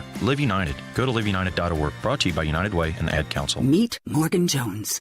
Morgan is about to step into a world unknown to most, thanks to Progressive's Renters Insurance, a place of fresh linens and turn-down service. You see, Morgan temporarily vacated her apartment and has gone to a hotel because a pipe burst in her apartment. A pipe that made her sense of reality and apartment ceiling all come crashing down. Luckily, Morgan checked into Progressive's Protection Zone. Get a quote at Progressive.com. Progressive Casualty Insurance Company affiliates and third-party insurers. Taxes was waiting on the refund you needed yesterday. All right, your car repair is going to run about $3,000. Ugh. Now Taxes is getting back on the road with TurboTax and Credit Karma, where you can get your refund up to 5 days faster and get personalized guidance to take every dollar further. Now this is Taxes. Intuit Credit Karma with TurboTax. Deposit a federal refund into Credit Karma Money account and early submission of refund data by IRS required. Terms apply. Banking services provided by MVB Bank, Inc. Member FDIC. Credit Karma is not a bank. Any Hour Services free furnace sale is going on right now. If you haven't scheduled your free estimate yet, do it now. Call Any Hour Services today or schedule online at anyhourservices.com. And expanded Inside Sources. Welcome back to our special hour where we're focusing on how we are supporting military families, especially with the war in Iran continuing to bring uncertainty. And when military families move or when they're being deployed, it can create professional licensing problems, something I hadn't really thought about. But if you're involved in a certain career and you're gone for a while and you're not here to renew your license, what happens? So, look, I know Utah State Senator Heidi Baldree is somebody who's really passionate about this issue. And so I reached out to her to ask her if she would join us, and she said yes. So thanks for joining us, Senator Baldree. It's my pleasure to be with you this morning. So you've run several bills over several years, and I wondered if you wanted to just talk about how the state of Utah, thanks to your leadership, is making it easier for veterans when it comes to professional licensing. Absolutely. You're absolutely right. Since I've been in each session, I've had 3 sessions under my belt. Each year I've passed a military bill. The one I passed this year, Senate Bill 90, is a continuation of something I did last year, which was Senate Bill 143, helping with occupational licensing renewal. So basically, if people are deployed, they don't have to worry about if it expires while they're serving. They're going to waive the fee and let them continue because that shouldn't be a problem. But this year, military crosswalk bill, super exciting. When men and women have served our country, we want to make sure that when they come home, a job opportunity is waiting for them. But the reality is that our veterans don't lack the skills. They just lack recognition for the skills that they have in the civilian world. And so we need to recognize it. And so we are removing these barriers. One of the things I found out in the course of doing this bill was that the number one cause of suicide among our veterans is not PTSD, although that is high. It is actually financial stress. And this bill addresses that by making sure that they don't have to start over and spend redundant time and money on getting a license for the civilian jobs, because that's not just frustrating, it's inefficient, and frankly, it's not right. And so SB 90 fixes that by translating their military skills and experience into professional licenses here in the state of Utah. And we do that by granting DOPL, or the Department of Professional Licensing, rulemaking authority to make those to translate their skills. And this is a collaboration between DOPL and the Department of Veterans and Military Affairs to build a system that works for veterans and not against them. So how that works, the state creates a skill mapping resource, which is a public tool that shows how military roles or ratings line up with civilian licensing requirements. And now they're required to get mandatory credit for their substantially equivalent experience. The state must accept it. No more guesswork, no more unnecessary duplication. And we've actually we funded a dedicated full-time administrator to make sure this process actually works, and they're not running into just bureaucracy. And so we're trying to cut red tapes and open doors for our veterans to get to work sooner. Yeah, I have to say, this just makes so much sense, Senator. And I'm sorry I cut you off there, but I'm just thinking about in my own experience. I have friends who served in the military. For example, one that was an airline mechanic in the military comes home and can't get a job doing anything except what he was doing before, which has nothing to do with airline mechanics, even though he's working at a high level in the military. Another one was a medic in the military and comes home, and you'd think that that would translate into an EMT or a paramedic or a nursing license or something. So this, and I know you're probably wondering where's the question in all this, but just to me, this makes so much sense. And are those the kind of examples maybe that we're talking about here, where somebody could translate that training that they got in the military into something that they could get a career out of in the civilian world? You're spot on. You referenced the medic. So let's say a combat medic comes home, and rather than having to go and get an EMT license for with the things that they've been able to do, this would translate. Or, we have men and women driving tanks, and then they would have to come home instead of having to take their CDL. I mean, those are just a few examples. One gentleman, the most severe case I heard was, he had been the top dog at an Air Force airfield for 7 years in the military. He comes home, state of Utah, in our huge aerospace industry, tries to get a job and realizes that he needs a piece of paper or certification that is not even offered in the state, would have to move out of state to get that. And again, we don't want to export our resources, right? And create another barrier to do the job that he already did for 7 years. And so it really is just a game changer in translating. As a matter of fact, the Department of Defense has looked at this legislation and said, they would like to push it out as model legislation. Of course, not mandatory, but this is going to change the landscape for our service members, our veterans, and they've earned these benefits through their time and experience in service of our country, and we don't want them to leave the state or be put in a position where we don't recognize their service. Thank you so much. So I have a question about family members. I know Utah has really been proactive in looking at how we can make our state more friendly to not only businesses but people who work in business. Is there a licensing? Is there licensing available on a easier basis for spouses maybe who move into this state? Is there anything like that the state of Utah offers? Absolutely. So we have reciprocity because if you look at commerce.utah.gov you can see that military spouses, as long as they possess an active license from another state or territory of the United States, Utah will recognize that out-of-state license as valid. So that's military spouse reciprocity, which is a game changer because they're often changing every 2 to 3 years assignments. And imagine the financial burden, not only if it was the main active military member, or in some cases military members marry other military members, of that burden of having to do that because so this helps our spouses, and this is something that Utah has done for military spouses.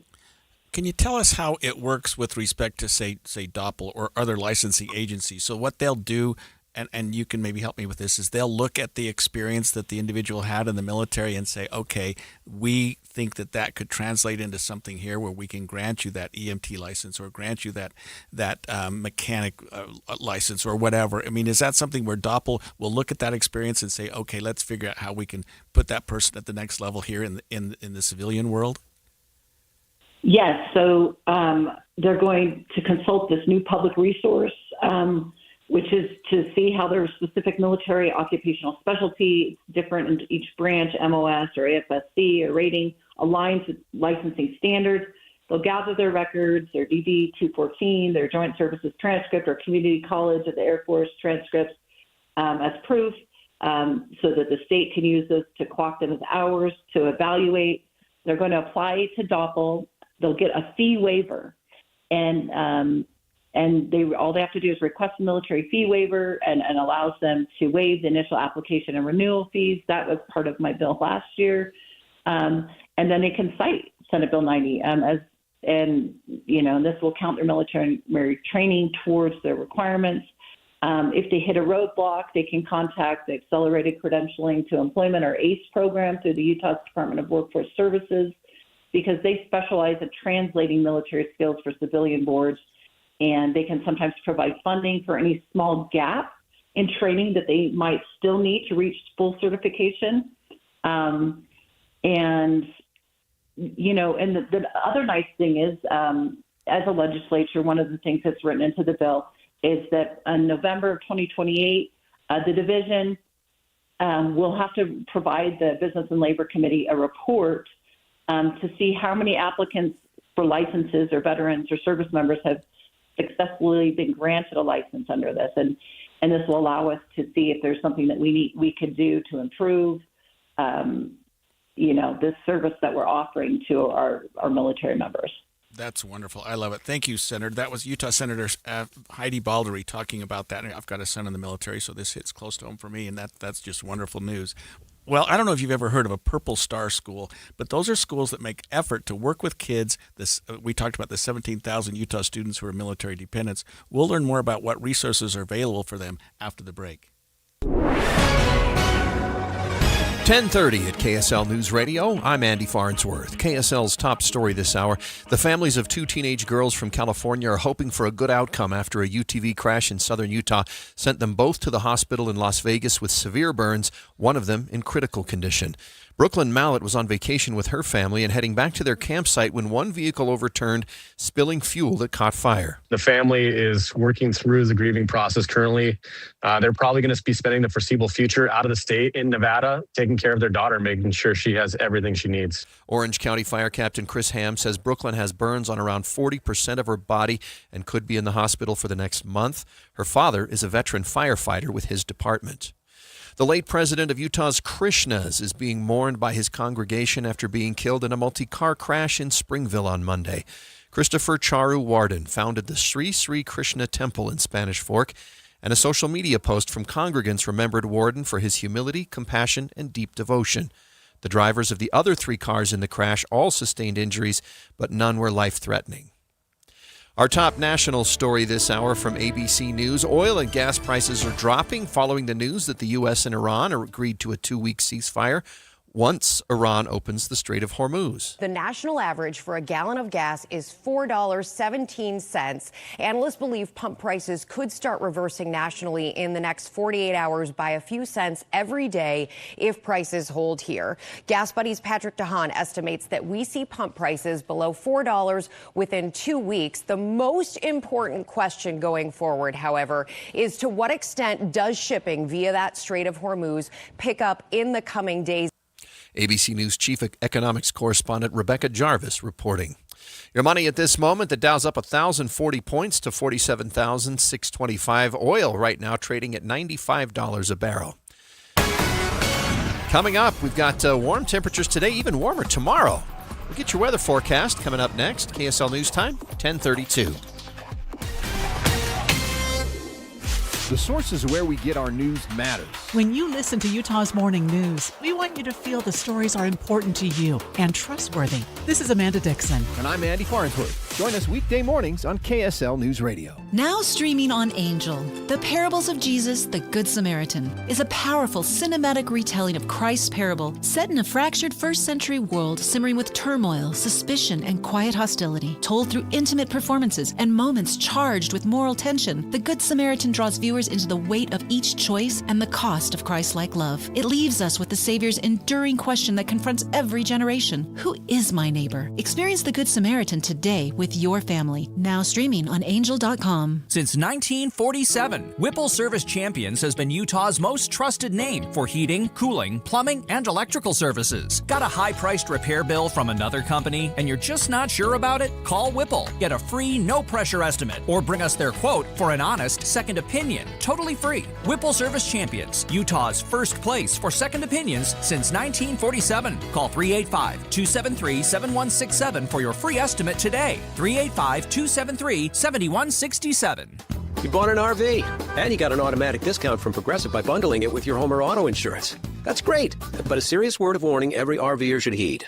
You don't need to talk about things like dry weight or dump stations. And you don't need one of those expensive water filter straws either. Because the most extreme thing most RVers encounter is a campsite without hookups. So just enjoy yourself and Progressive's automatic discount when you bundle your RV, boat, or motorcycle with your home or auto insurance. Progressive Casualty Insurance Company and Affiliates. Not available in all states or situations.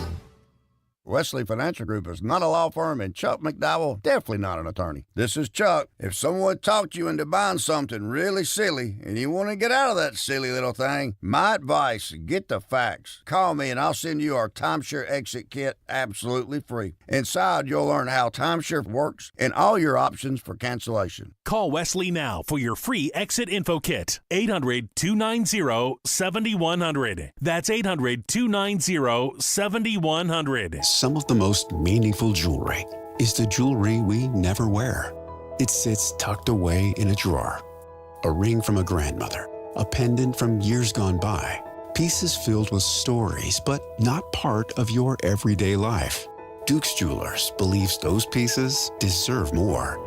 For over 75 years, Duke's Jewelers has helped families reimagine heirloom jewelry, transforming what once was into something you'll love wearing today and pass down tomorrow.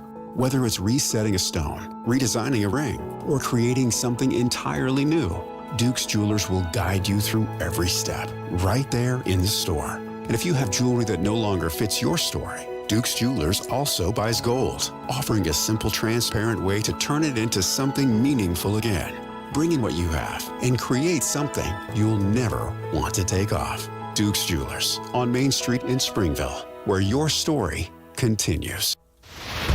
Traffic and weather together brought to you by UCCU. Earn 4.24% on savings at UCCU.com. Let's check on the roads again with Cormac Bone. We don't have any delays on I-15 from Provo to Ogden, but we do have a crash still on southbound I-15. They are blocking just the right shoulder at the end of the on-ramp from 400 north in Salt Lake. Looks like most of the vehicles have pulled away, but they are just blocking, again, that right shoulder at the very end of the on-ramp, so do give them the space as you get onto the freeway. Otherwise, roadway's looking really good across the Wasatch Front. No major delays, just usual slowdowns in Lehigh due to construction on Pioneer Crossing, scattered in both directions from Redwood Road over to I-15. Looking to connect your kids with nature? Flower gardening is hands-on, time together, and memories. Olson's Greenhouse offers perfect plans for families to grow together. For porches, patios, beds, or containers, visit Olson's at OGG.com. Cormac Bone in the KSL Traffic Center. KSL weather today will be in the 70s with sunny skies. Tomorrow, a little bit similar, but warmer, up to 75. Friday, high of 77. Sunday, though, it's going to be down cool in the 60s with some rain coming. Right now, it's 63 degrees and partly cloudy in Salt Lake City. I'm Andy Farnsworth from the KSL Common Spirit Health Studios. Listen online at KSLNewsRadio.com. We're Utah's news, traffic, and weather station. The all-new Inside Sources. Your inside access to the people and policies shaping Utah's future. Here are Greg Skordas and Holly Richardson on KSL News Radio. War in Iran. Governor Cox has declared April as the month of the military child, and there are 17,000 children of servicemen and women living in Utah, and spouses who may have to transfer to new jobs, children as part of the military family are transferring to new schools. That was my experience as a military child. That was new my wife's experience. All the time. Yeah, she was the daughter of an Air Force pilot, and she was every other year she was the new kid on the block. The new kid, yeah. We have with us on the line Casey Hayes, and she's the parent liaison and engagement specialist with the Utah State Board of Education. So I think I said Casey, and it's Cassie. I'm sorry. Hi, Cassie. Okay. Thanks for joining us. No worries. Can you talk to us about nice Purple? To be here. Can you talk to us about Purple Star Schools? Because that did not exist when I was a military kid. Yeah, so the whole point of Purple Star Schools is to help students who have to move so frequently that are military children, because on average, students from K to 12, they move 6 to 9 times during that period of years, so they can see a lot of gaps in education. It's hard to transfer credits, just feeling welcome. There's a lot of reasons, and so Purple Star Schools was born out of that. And as I understand it, Cassie, these are sort of a national group. For example, that like we call it in the criminal world, the interstate compact. If you're moved from one state to another, the school can recognize that and help with that. And so different schools are trying to help these young kids, especially as they move, and they are the new kid on the block, like Holly was.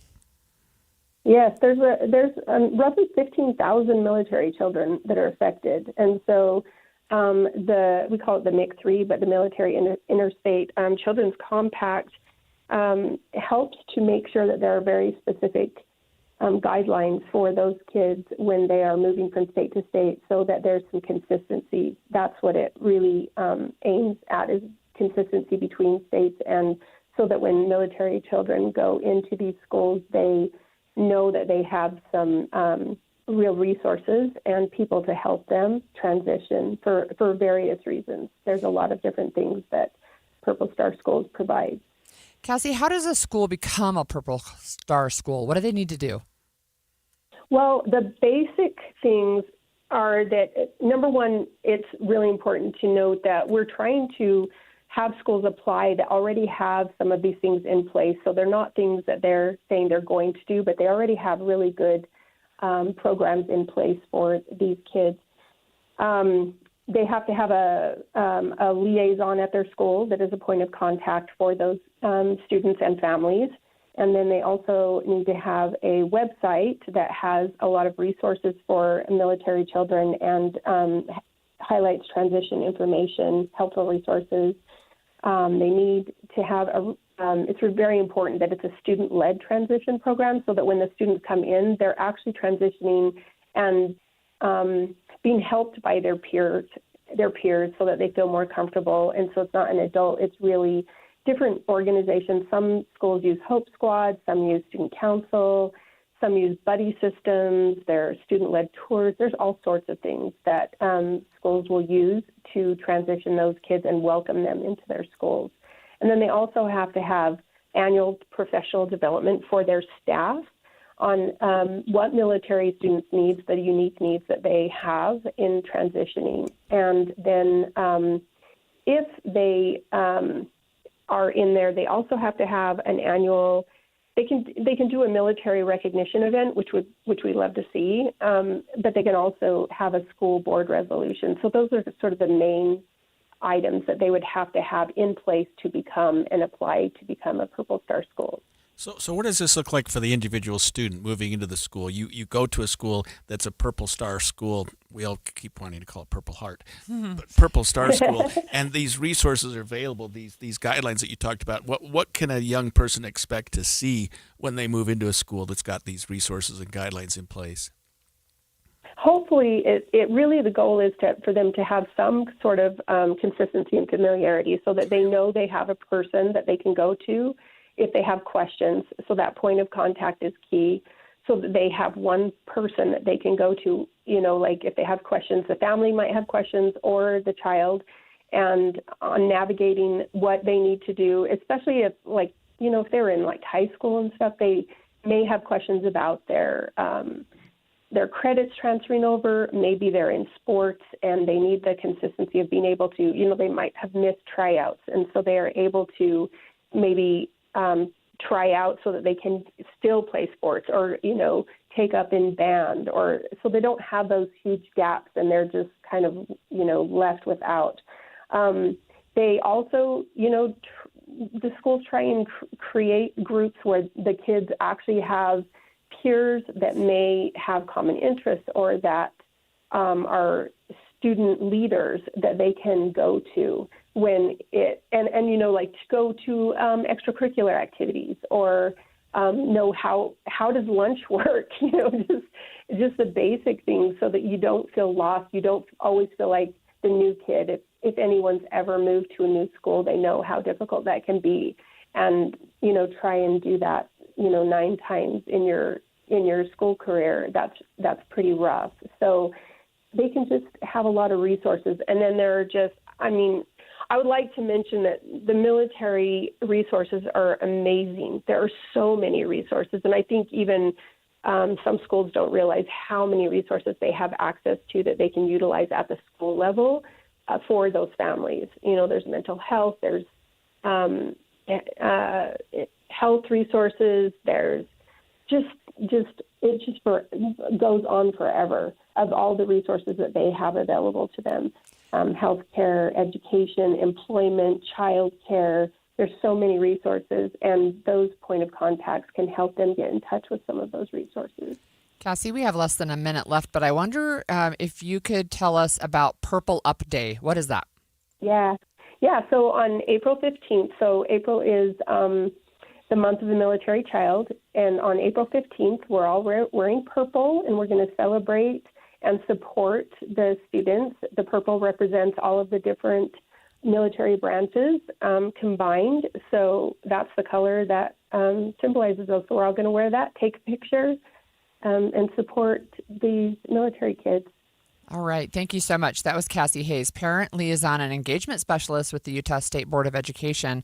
When we come back after the break, we're going to speak with a military education therapist with more on what military kids are experiencing firsthand and how families can cope with active deployment. Stay with us. Andy, I like that shirt. Is that a new shirt? It is. It's from Ann Collar, and it's really rare to find a shirt that looks good and is super comfortable. And this is a fabric unlike anything I've ever felt. I got one for my husband and my sons, and they watching my 19-year-old put on the Ann Collar shirt and sort of check himself out in the mirror. I thought, wow, he's really digging that. And I can understand why, because it's not just comfortable, it's stain repellent, which I needed. Oh, my goodness. Because, something. He attracts spaghetti sauce to shirts like you would not believe. And with these Ann Collar shirts, I can get it out. I have to wear a special bib when I eat spaghetti with a white shirt on. But with Ann Collar shirts, it takes those little tiny nicks and stains, and they don't stick to you. Yeah, you don't have to dump a bucket of stuff on you, but it would repel that too. You've got to try one. So whether it's the traditional white shirt or any of the patterns they have, it's Ann Collar, and they're made right here in Utah. If you've never tried Ann Collar before, we have got permission to give you 15% off at andcollar.com and go get your first. Use the code KSL15. That's Ann Collar, andcollar.com. More than 50 million Americans suffer from a form of mental illness. And Utah isn't immune, with nearly 1 in 3 people dealing with anxiety, depression, or another form of mental illness. But there's hope. We can all take action to keep ourselves and our loved ones safe. That's why KSL has teamed with the Huntsman Mental Health Foundation to bring you hope and help you thrive. It's Healthy Mind Matters. Find out more at healthymindmatters.com. If you're ready to buy a home or sell a home and you're worried about the current real estate market because of what you've heard from some of your friends or family, well, we're here to tell you that you really shouldn't be worried, because now is a great time to buy and sell with our friends at the Stern Team, powered by Almada Real Estate. And here's why. Buyers have more options due to increased inventory, which gives them the power to negotiate for repairs, interest rate buy downs, and closing cost assistance. While at the same time, sellers are still getting top dollar for their homes, with home values that are higher today than ever before. So whether you're looking to buy or sell, the current real estate market presents a win-win opportunity for both buyers and sellers. But you still do want to make sure that you're working with a team of real estate experts you can trust that can get you some great results. And that's our friends at the Stern Team, powered by Almada Real Estate. They have helped thousands of Salt Lake City homeowners, and they're ready to help you. To get started, just go to thesternteam.com. That's thesternteam.com, or Google The Stern Team. Veterans and active duty service members. When your call to service ends, your mission doesn't have to. Go from GI to IT in just a few months at My Computer Career. Prepare for a high-demand career in cybersecurity, protecting people, systems, and institutions from real cyber threats. Cyber warriors are needed now. Will you answer the call? Go to mycomputercareer.edu/CWP to learn more. That's mycomputercareer.edu/CWP, an elite CompTIA certification partner. VA education benefits are available to those who qualify. I know that hiring can be challenging. You need someone to match your role perfectly. Well, now you can meet them fast on ZipRecruiter. Build your team, build it sooner.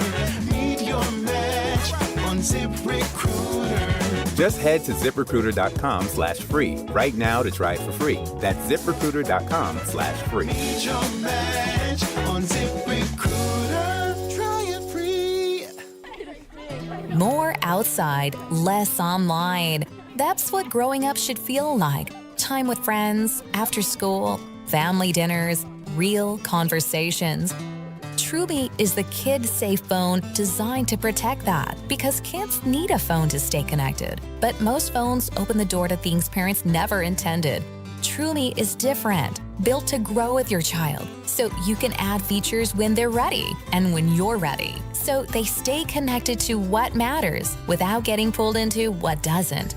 With smart safeguards like approved contacts, message filtering, and parent insights, you can guide their digital life with confidence because the phone should support their life, not take it over. Plans start at $24.95 a month, no contracts, with live customer support right here in Utah. Visit Troomi.com. That's TROOMI.com. Troomi, protect childhood. Come on, the meeting's already started. Sometimes it's important. Last call, boarding gate number 9. Sometimes it's urgent. Sometimes it's vital. Hospital treatment within 1 hour of a stroke can prevent lifelong disability. If you notice someone experiencing sudden weakness on one side or having a problem speaking, walking, or seeing, call 911 fast. Stroke. Know the signs. Act in time.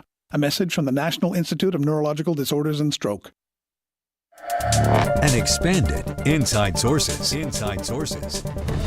War in Iran. Well, we've been spending this hour talking about how the war in Iran affects families and especially children right here in the state of Utah. We've had a few experts talk to us about the law, how schools are treating things, but it might be interesting to talk to somebody who actually deals with children who are suffering or have suffered from having family members move or be deployed or just be a part of the military experience. And, even timely, just as we join our guest, we are seeing news stories across the media landscape that Iran has reclosed the Strait of Hormuz because of the Israeli attacks on Lebanon. Again, we're going to continue to follow that situation. But I wanted to talk with somebody who has expertise working with kids. And so we have Jen Rupp with us. She's a military education therapist. She works with the Davis School District Military Support Team. And Jen, I thank you for joining us today on this really important conversation. Thank you. Thanks for having me. Can you start by telling us just generally, like from a 30,000-foot view, what are kids experiencing when a family member deploys, a parent? Well, even before we were dealing with this increased conflict, the Iran conflict, deployments are hard on kids. There's a lot of uncertainty.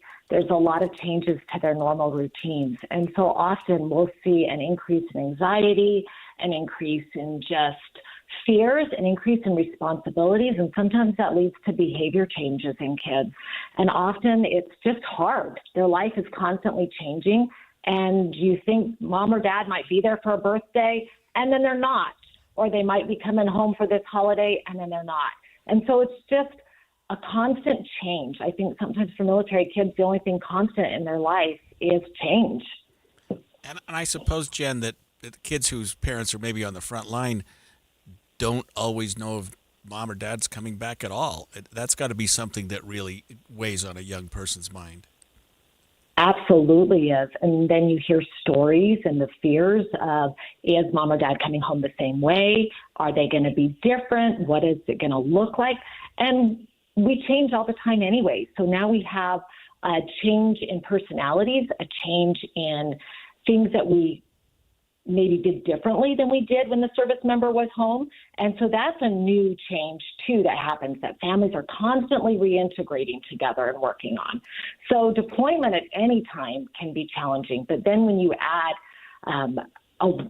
the increased conflict that we're seeing and this idea that we're, dealing with now combat zone deployments, that becomes even scarier for kids. And what we're seeing is a really big increase in the anxiety and the fears and the uncertainty.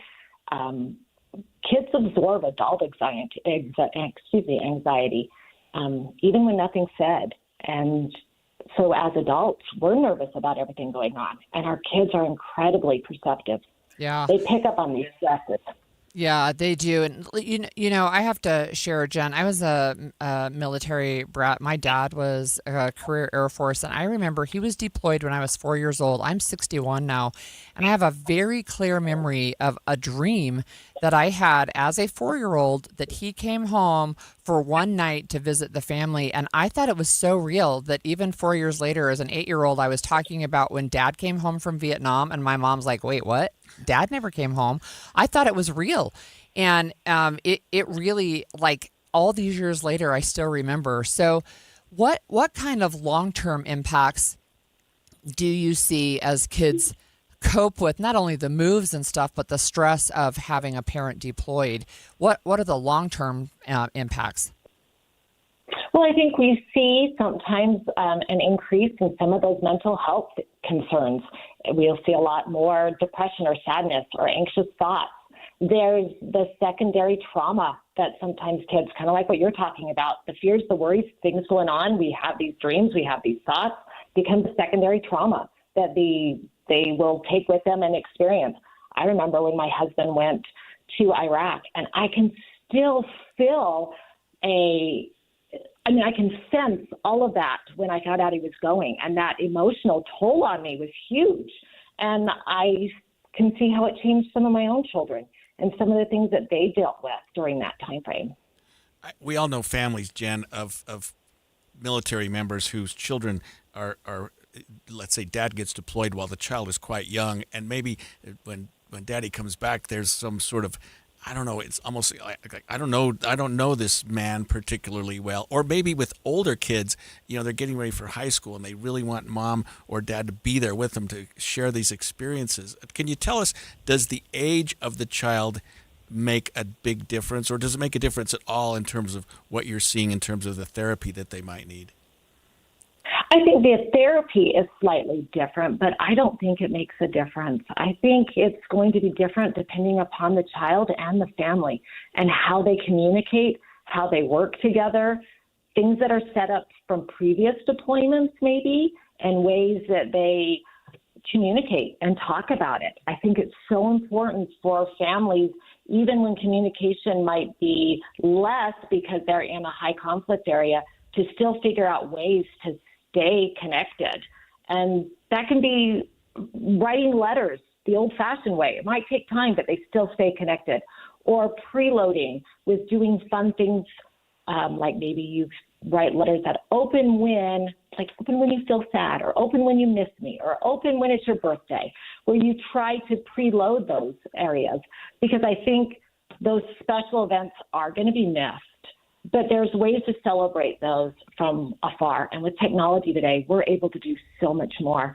I've got some little kids that play Battleship with Dad, because one side of the Battleship can be at home, the other side's there, and they can play one or two quick little battle rounds back and forth. And then the next time they can play again. So there's great ways to still stay connected and to still build those connections, but it is hard. I remember my I think at the time he was 1 year old when Dad came home after a long deployment, sitting right next door to Dad and coming all the way upstairs to get a drink from me because, he wasn't used to having Dad do it for him. So it's hard. Yeah. We're speaking with Jen Rupp, military education therapist with the Davis School District Military Support Team. And Jen, what are some additional resources besides you as a therapist? What additional resources are available to families who might need support?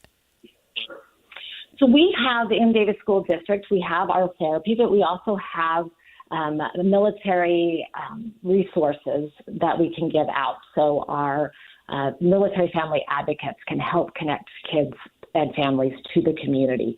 That's huge. Helping our military families stay connected to the community is one of the very best things we can do. And so our family advocates help with that. There's also great Blue Star families have programs. There's wonderful programs in the community. And really things like your faith-based opportunities here in Utah can help connect people. Community sports are fun ways. Invite families to join in community activities. So really, those are wonderful ways that just strengthen families. Jen, can you tell us finally, without respect to the deployment itself, just the movement of kids? We talked to some school officials earlier today about the Purple Star schools and helping kids that move. What do you see with children that are forced to move regularly? So that's hard. A lot of times what we see in the school setting is we will see often this: children find out that they're moving and they will start to sabotage that where they're at currently. And having a teacher or a counselor say, hey, let's talk about this. Tell me what's going on, because all of a sudden we're seeing a change in behavior. A child that was really engaged and everything is pulling back or becoming more reticent or becoming a behavior concern. And that's because if you think about it, if you can destroy something here, it's a lot easier to leave to a new area. So helping them just talk about it, validate the emotions, be aware of that, and say, I'm sorry this is hard. Let's talk about it. Tell me what's going on. So some of that awareness, we encourage teachers to just talk to the kids when they see the changes in behaviors and find out what's going on. Jen, can you stick around for another segment? Yeah. Okay, I know your husband Joe, Absolutely. and I have to ask yeah. how you dealt with him going and how you dealt with that with your children. So we're going to ask you as a parent and as a spouse how you dealt with that, if you don't mind, when we come back after this. Absolutely. Thank you.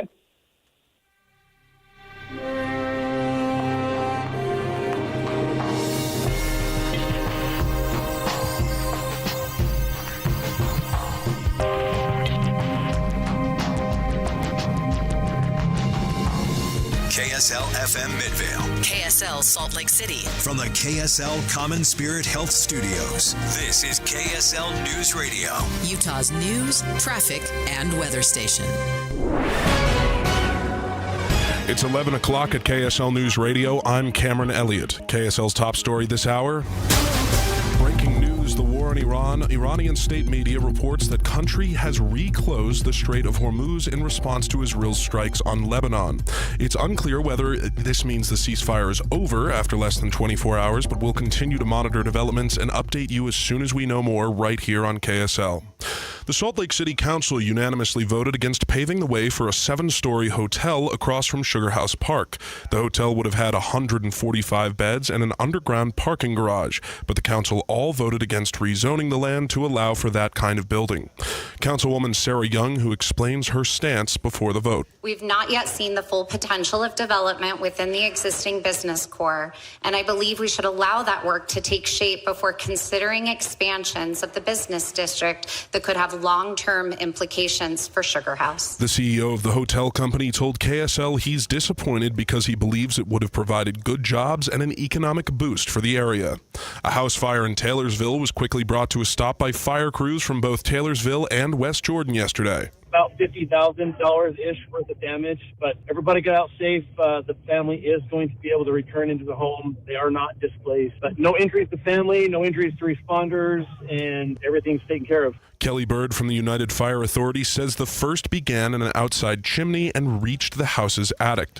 Taking a look at your money at this moment, the Dow Jones is currently up 2.6% at 1,245 points. The S&P is up 2.5% at 170, and the Nasdaq is up 3.1% at 695.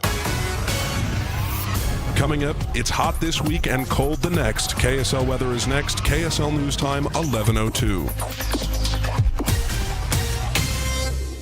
Mornings are for recharging. And they're for starting your day right. We volunteer to join you in the car. Get news and weather at 102.7 FM during the most important part of your day. Andy and Amanda, each morning between 5 and 9 on KSL News Radio. Hi, this is Doug Wright. You can feel the spring in the air. As a matter of fact, we've been feeling the spring in the air all winter long. But as the season genuinely changes, it's time to make your reservation at Ruth's Chris Steakhouse, Hotel Park City, and downtown Salt Lake City. And don't forget, quite a few great events are just around the corner, including some holidays. We'll have a lot of visitors in Salt Lake City before long, and it's time to make your reservation at the downtown location, 275 South West Temple. And of course, up in the mountains, it is beautiful. There's still some skiing going on. Ruth's Chris Steakhouse is right there at Hotel Park City. The best meal you have ever had awaits you at Ruth's Chris, whether it's steaks, whether it's poultry, whether it's seafood, the side dishes, the desserts. You're going to love Ruth's Chris Steakhouse, downtown Salt Lake City and Hotel Park City. 1-877 Cars for Kids. KARS Cars for Kids. 1-877 Cars for Kids. Donate your car today. 1-877 Cars for Kids. KARS Cars for Kids. 1-877 Cars for Kids. Donate your car today. Ready to get rid of that old car? Donate it to Cars for Kids. Call 877 Cars for Kids to speak to a friendly live agent. Donation is super easy, and your car can be picked up as soon as tomorrow. Go to carsforkids.org now or call 877 Cars for Kids to donate your car today. 1-877 Cars for Kids. KARS Cars for Kids. 1-877 Cars for Kids. Did you know you can donate real estate too? Go to carsforkids.org. That's cars with a K. Most people prefer a local company. That's why you're seeing more and more Big League Lawns on your street. We hear it all the time. My neighbor uses you guys, and their lawn looks amazing. Thicker, greener, just better. Big League Lawns started right here in Utah 10 years ago, and it didn't take long for people to notice. Along the way, they've left more than 1,600 five-star reviews talking about it. Big League Lawns, built right here, chosen every day. Mosquitoes were out before the grill was even hot.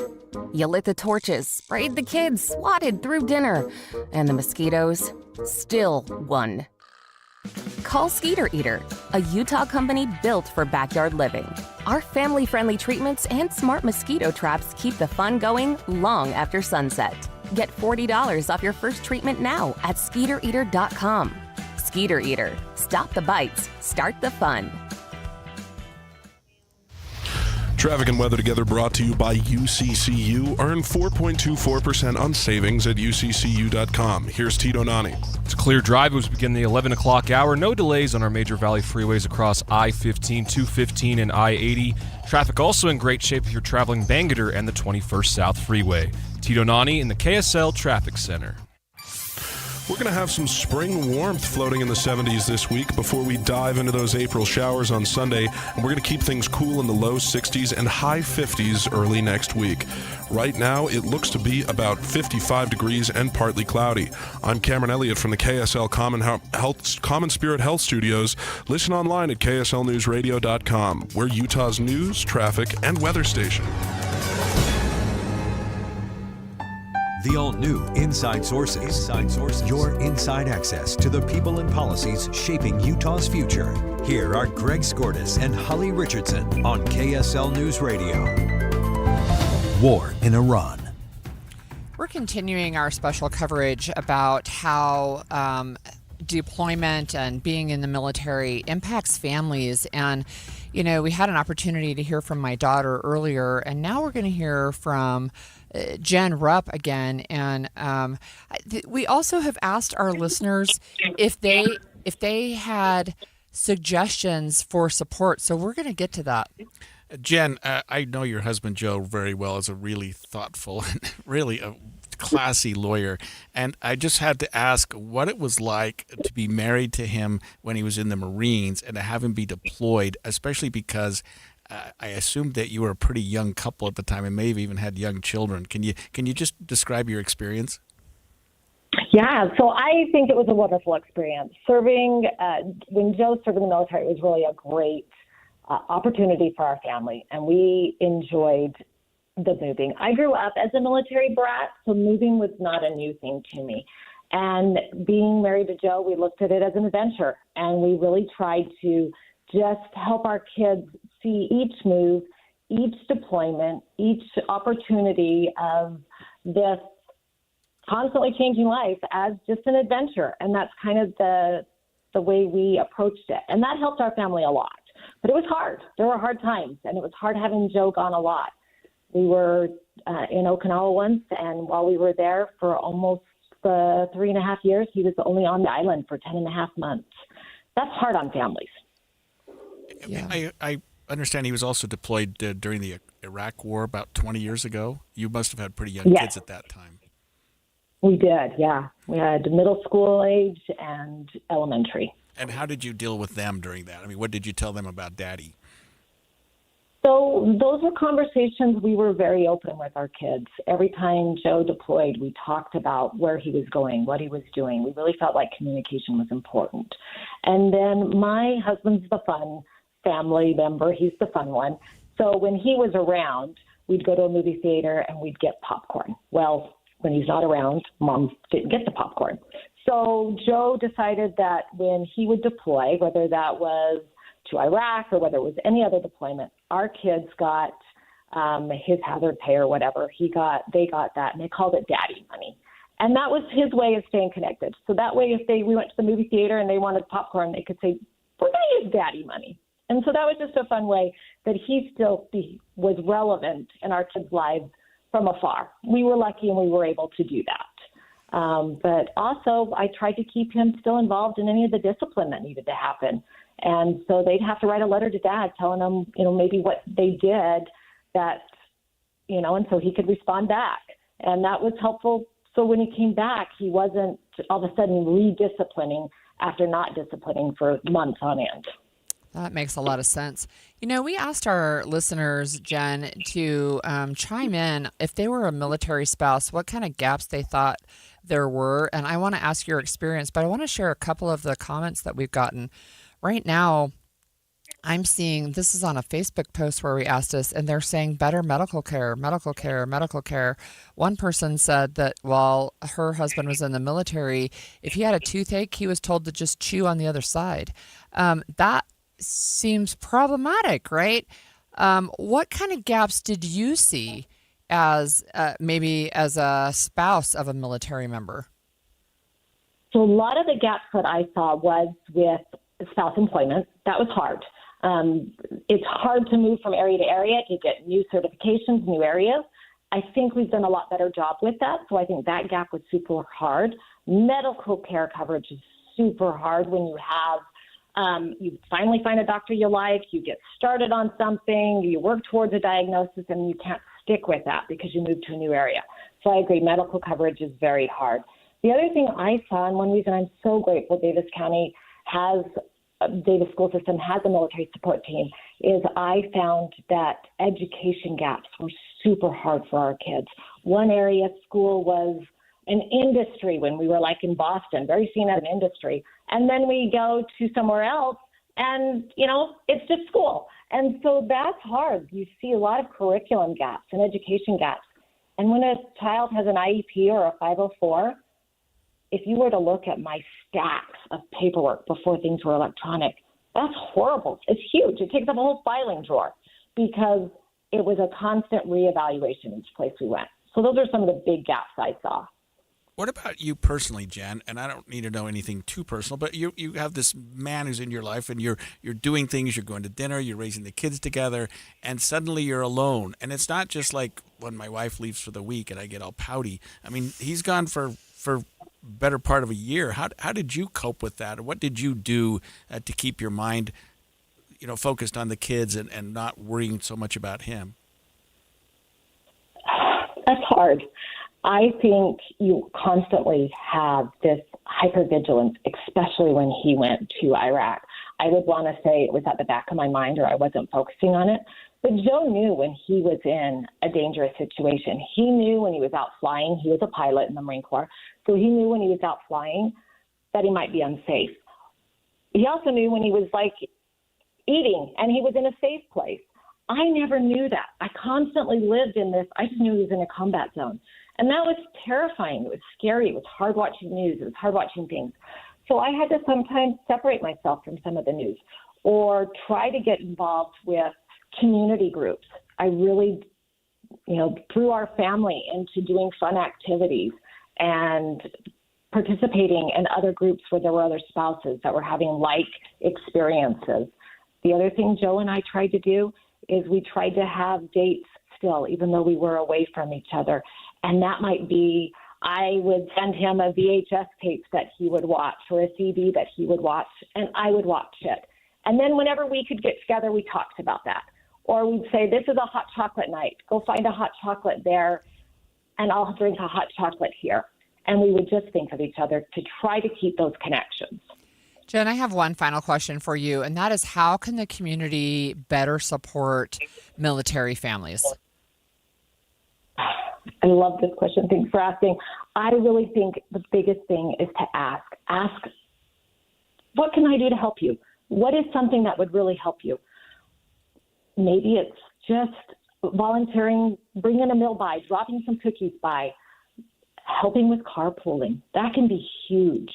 Just sending a message of support is very helpful. And I love that April 15th, wear purple.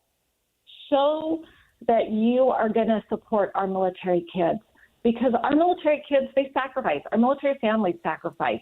We often say thank you for your service to our service member, and I think that is absolutely needs to be said. But we need to remember, too, that families serve, too, and our kids dedicate a lot and sacrifice a lot when their family and their loved one is deployed. So really just thanking them as well. Jen, I have to tell you that April 14th is International Be Kind to Lawyers Day. So you need to take Joe out to dinner that night, okay? I'll make sure I do that with Joe. All right. All right. Thanks so much for joining us. That was Jen Rupp, military education specialist and spouse of a retired Marine, and I really appreciate her insights. My daughter's recommendation for community support, too, is to be proactive, right? Don't wait for somebody to come to you and say, hey, I could use help. Okay, we're going to shift back to politics because we love politics so much. And I want to know, have you ever wondered what it's like behind the scenes in Washington? I certainly have. Oh, yes. Yeah. Well, when we come back, we're going to talk with Corey Norman, who served with John Curtis in both the House and the Senate, and he's going to give us some behind the scenes insight. Stay with us. We want to talk about SOTA Diet and Nutrition. SOTA stands for state of the art. And Andy and I both let go of massive amounts of weight. You more than me. 70 pounds in 5 months. And I did 37 pounds in 3 months. And what worked for me was so many things. Talking to a nutritionist every week and having her tell me what to eat. I can do as I'm told. Yeah. But I have no clue where to begin. And I needed the help too. It's just food. There's no pills, no injections. So you learn how to both let go of the weight and then how to keep it off. So SOTA Diet and Nutrition is a great place to start. But if you started with pills or medications and you find yourself starting to gain some weight back, SOTA Diet and Nutrition is a great way to learn how to have a new relationship with food to go into the future. You can talk with a nutritionist by calling 866-800-SOTA, S-O-T-A, or you can go to their website, SOTADietandNutrition.com. Join now and your partner joins for free. 2 people, real accountability for the price of 1. Join us for a short time to have results that last a lifetime. This is Nate Orchard from Advanced Window Products. When you live in Utah, your windows do a lot more than let the light in. They protect your home from freezing winters, blazing summers, and everything in between. That's why Advanced Window Products builds every window for your local climate. No middleman, no out-of-state delays, just factory direct quality, custom made for your home. Imagine a quieter home, a warmer home, a cooler home. Our high-efficiency vinyl windows are engineered to lower your energy bills and boost your comfort all year round. And installation is done by our own certified in-house crews, never subcontractors. That's why Utah homeowners give us 5-star reviews. Right now, take advantage of our anniversary sale. For a limited time, get $2,500 off when you buy 10 or more windows. Call 801-850-9100. That's 801-850-9100. For 40 years, Advanced Window Products has been the name Utah trusts for custom replacement windows and sliding glass doors. Advanced Window Products, built here, installed here, trusted here. Call 801-850-9100 for that $2,500 off, or visit us at advancedwindows.com to schedule your free in-home estimate. Are you looking to find more fairways, hit more greens, and lower your scores? Then it's time for a custom fitting from a Shields certified master fitter. Learning from the world's top fitters at Titleist Performance Institute, Callaway Performance Center, and the Ping Proving Grounds, we have the tools and expertise to match the right clubs to your swing for a more consistent game. Elevate your play today. Visit shields.com/expert fitting to schedule your session. How was your break? It was great until I stopped for gas. Prices have gone up almost $1 with no end in sight. I might have to start watching how much I drive. That's exactly why I use Upside. I never pay full price for gas with the free Upside app. Upside? Yes, Upside. It's the free app that gives you cash back just for buying the gas you're already buying. So, even with the rising gas prices, I'll never have to limit how much I drive. Does that actually add up to anything? Just last year, I made over $200 with the Upside app. Wow, that's serious extra cash. I'm downloading the free Upside app right now. Download the free Upside app to earn cash back on the gas you're already buying. Use promo code THRIVE25 for an extra 25 cents per gallon bonus on your first tank. You can cash out anytime, right to your bank account, or an e-gift card for Amazon and other brands. Just download the free Upside app and use promo code THRIVE25 for a 25 cents per gallon bonus on your first fill-up. That's THRIVE25. Offers vary by user and location. Go to upside.com for terms and conditions. Don't miss the excitement of the crowd, the perfect ping of 300-yard drives, the sound of sinking a 15-foot putt, shifting the leaderboard. Challenge is an understatement. Beautiful, bold, athletic. LPGA's next-gen stars vying for glory on a course that's as stunning as it is challenging. The Copper Rock Championships Epson Tour, May 14th through 16th. Come for the game. Stay for the journey. Copper Rock, born to be played. Right now, water heaters are on sale at Any Hour Services. Schedule a free estimate today to see how much you'll save. Google Any Hour Services or schedule online at anyhourservices.com. 911, tell me exactly what happened. My son and his wife and their 2 children haven't responded. Susan Powell disappeared on a snowy morning in 2009. Your wife is missing, Josh. Yeah, but And you want to think about it for a couple of days? The podcast, Cold, has gone deep on these kinds of stories. I'd had this overwhelming feeling that he had done something to her already. Clearly, something happened on that couch because he cleaned it. Find and follow Cold wherever you get your podcasts. Inside Sources. Inside Sources. So, have you ever wondered what it's like behind the scenes in DC? So, when I go out there, I typically think that the whole city is run by 20-something-year-olds. And we have with us somebody who knows what it's like behind the scenes, who's maybe got something on the 20-something-year-olds. But he's been behind the scenes in both the House and the Senate in really some key roles. And I really wanted to, have an opportunity to find out what it's like on the ground. So we have Corey Norman with us. Thanks for joining us again. It is really a lot of fun to be here. When you bring up the 20-year-olds, and I'm 52 now, I feel really, really old. Well, you look like you're fit as a 20-year-old. Thank you. I appreciate that. That's good for my self-esteem. Didn't you say you ran 15 miles this morning? 15 miles this morning, yeah, and it was. Yeah, Corey, I think so. You and I have known each other for a long time, also, and I think your X handle used to be Twitter is like Ironman Corey. It still is. Because you you compete in Ironman competitions, I know. which is I'll do my 25th this year. So you're crazy. But look, you've had kind of a front row seat in a different way than most of us will ever see, and you have been chief of staff to John Curtis when he was a representative in the House and now a senator.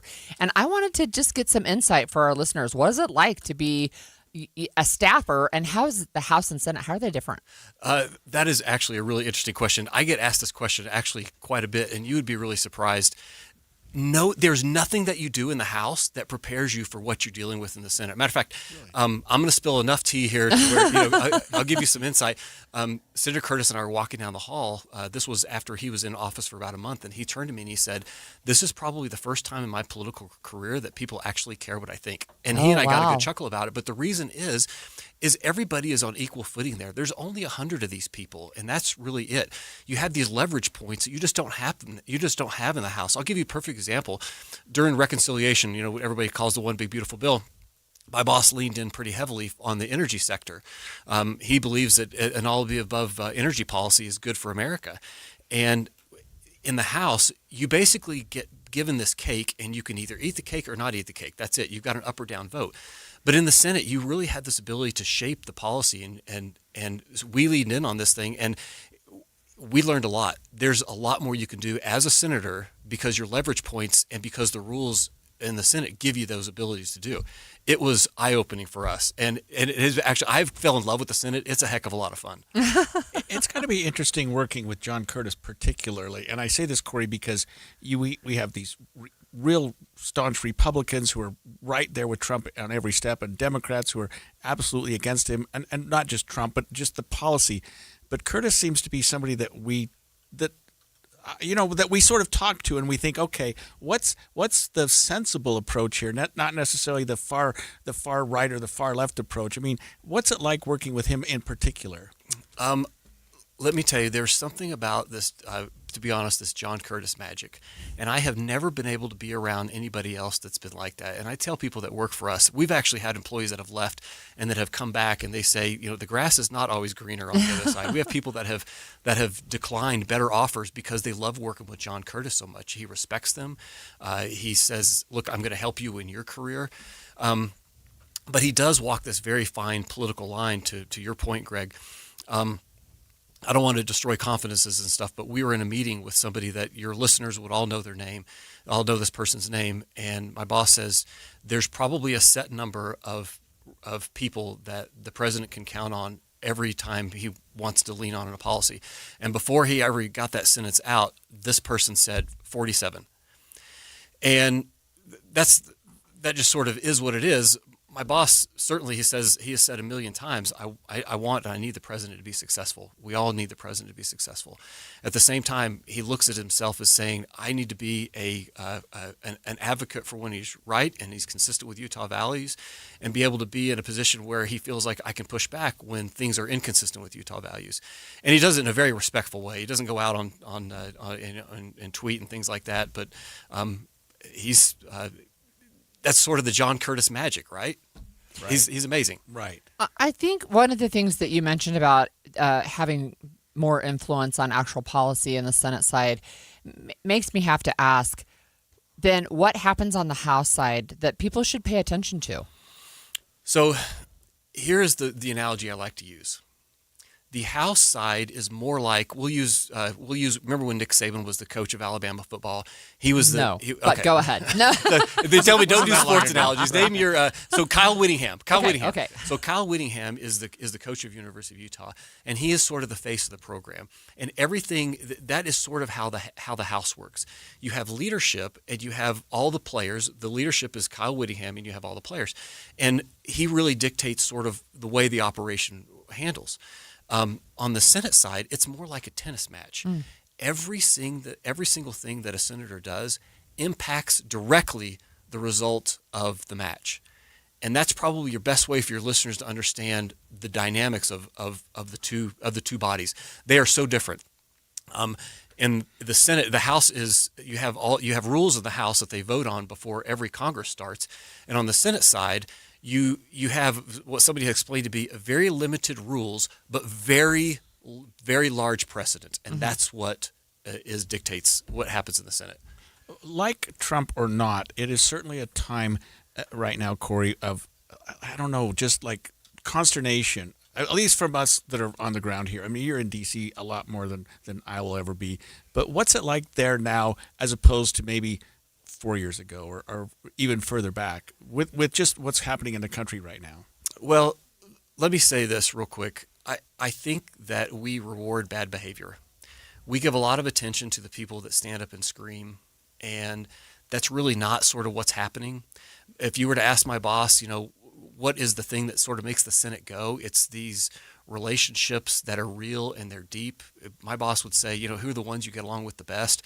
He would say, of all people, Cory Booker from New Jersey, Adam Schiff from California, Andy Kim from New Jersey. These are people he gets along with. And the point in me bringing that up is these relationships are real. And I think all the stuff, sort of the chaotic things that go on, that maybe we're a little bit insulated, but don't feel it as much because we're still working on issues that people that impact people here in Utah.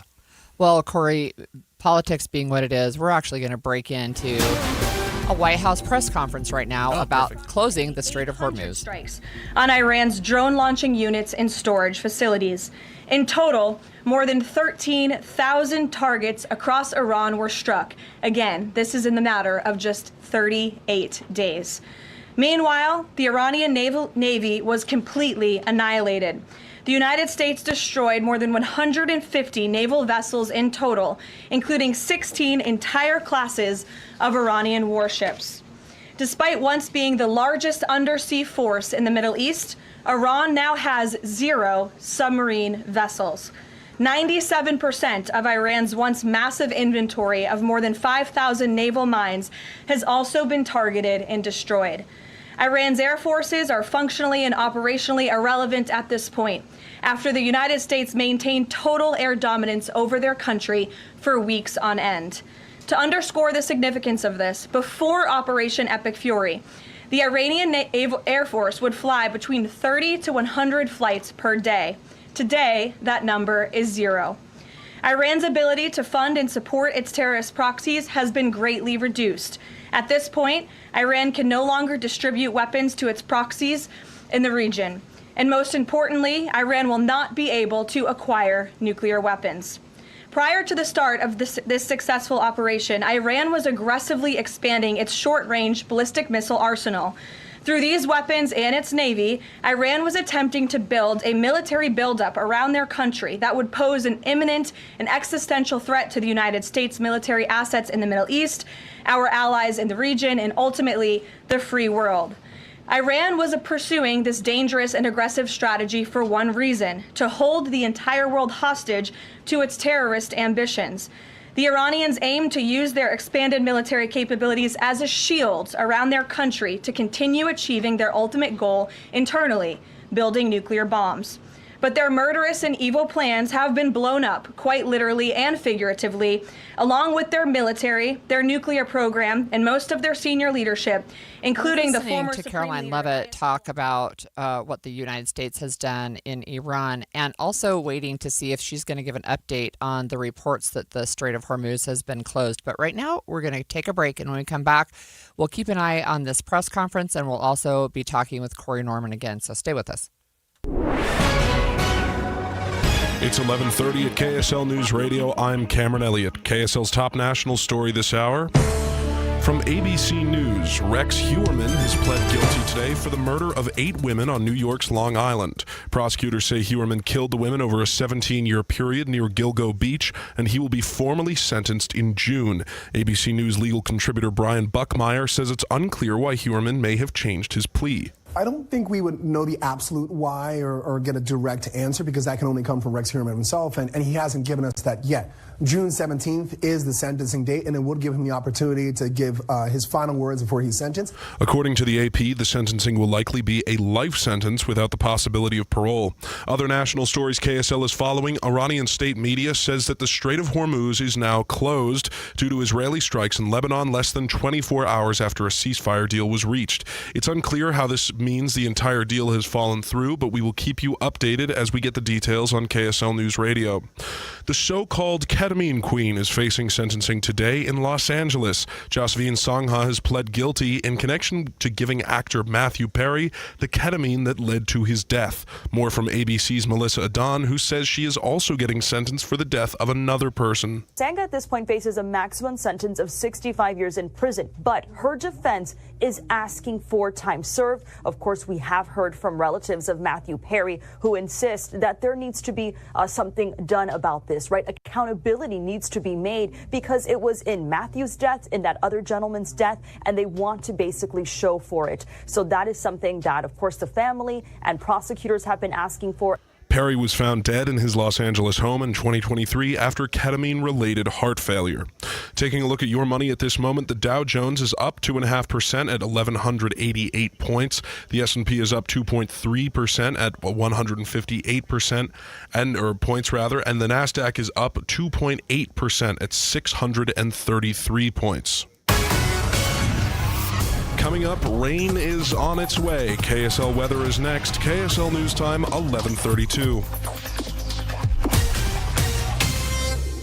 A reminder about the simplest way to get updated for your day. Hit your KSL preset when you jump in the car, and we'll take care of the rest. Hear key news updates and traffic reports. Andy and Amanda from 5 to 9 in your car. KSL News Radio at 102.7 FM. I'm Ed Evans, CEO of Consumer Cellular. You know, the big wireless companies say they have discounts for people over 55. But unless you're willing to sit on hold and ask, you're probably paying more than you should. At Consumer Cellular, there's nothing to hunt down. We're built for people 50 plus with plans starting at just $20. And our 100% US-based customer service actually answers the phone. Call 1-888-FREEDOM or visit consumercellular.com today and get your second month free for a limited time. Taxes, fees, and other third-party charges will apply. See website for additional details. This is the story of the one. As a maintenance tech at a university, he knows ordering from multiple suppliers takes time away from keeping their arena up and running. That's why he counts on Grainger to get everything he needs, from lighting and HVAC parts to plumbing supplies, all in one place. And with fast, dependable delivery, he's stocked and ready for the next tip-off. Call 1-800-GRAINGER, click Grainger.com, or just stop by. Grainger, for the ones who get it done. This is the story of the one. As a maintenance tech at a university, he knows ordering from multiple suppliers takes time away from keeping their arena up and running. That's why he counts on Grainger to get everything he needs, from lighting and HVAC parts to plumbing supplies, all in one place. And with fast, dependable delivery, he's stocked and ready for the next tip-off. Call 1-800-GRAINGER, click Grainger.com, or just stop by. Grainger, for the ones who get it done. A multi-billion-dollar settlement is paying claims for up to 21 years. If you were exposed to weed killers at work or at home, your rights are affected. If you or your family has or had non-Hodgkin lymphoma, you could receive $6,000 to $165,000 or more. This settlement impacts you even if you're not sick, because this blood cancer can take 10 to 15 years to appear. If you stay in the settlement, you give up your right to sue. Learn more at weedkillerclass.com or call 888-403-8201. Paid for by the Roundup Settlement.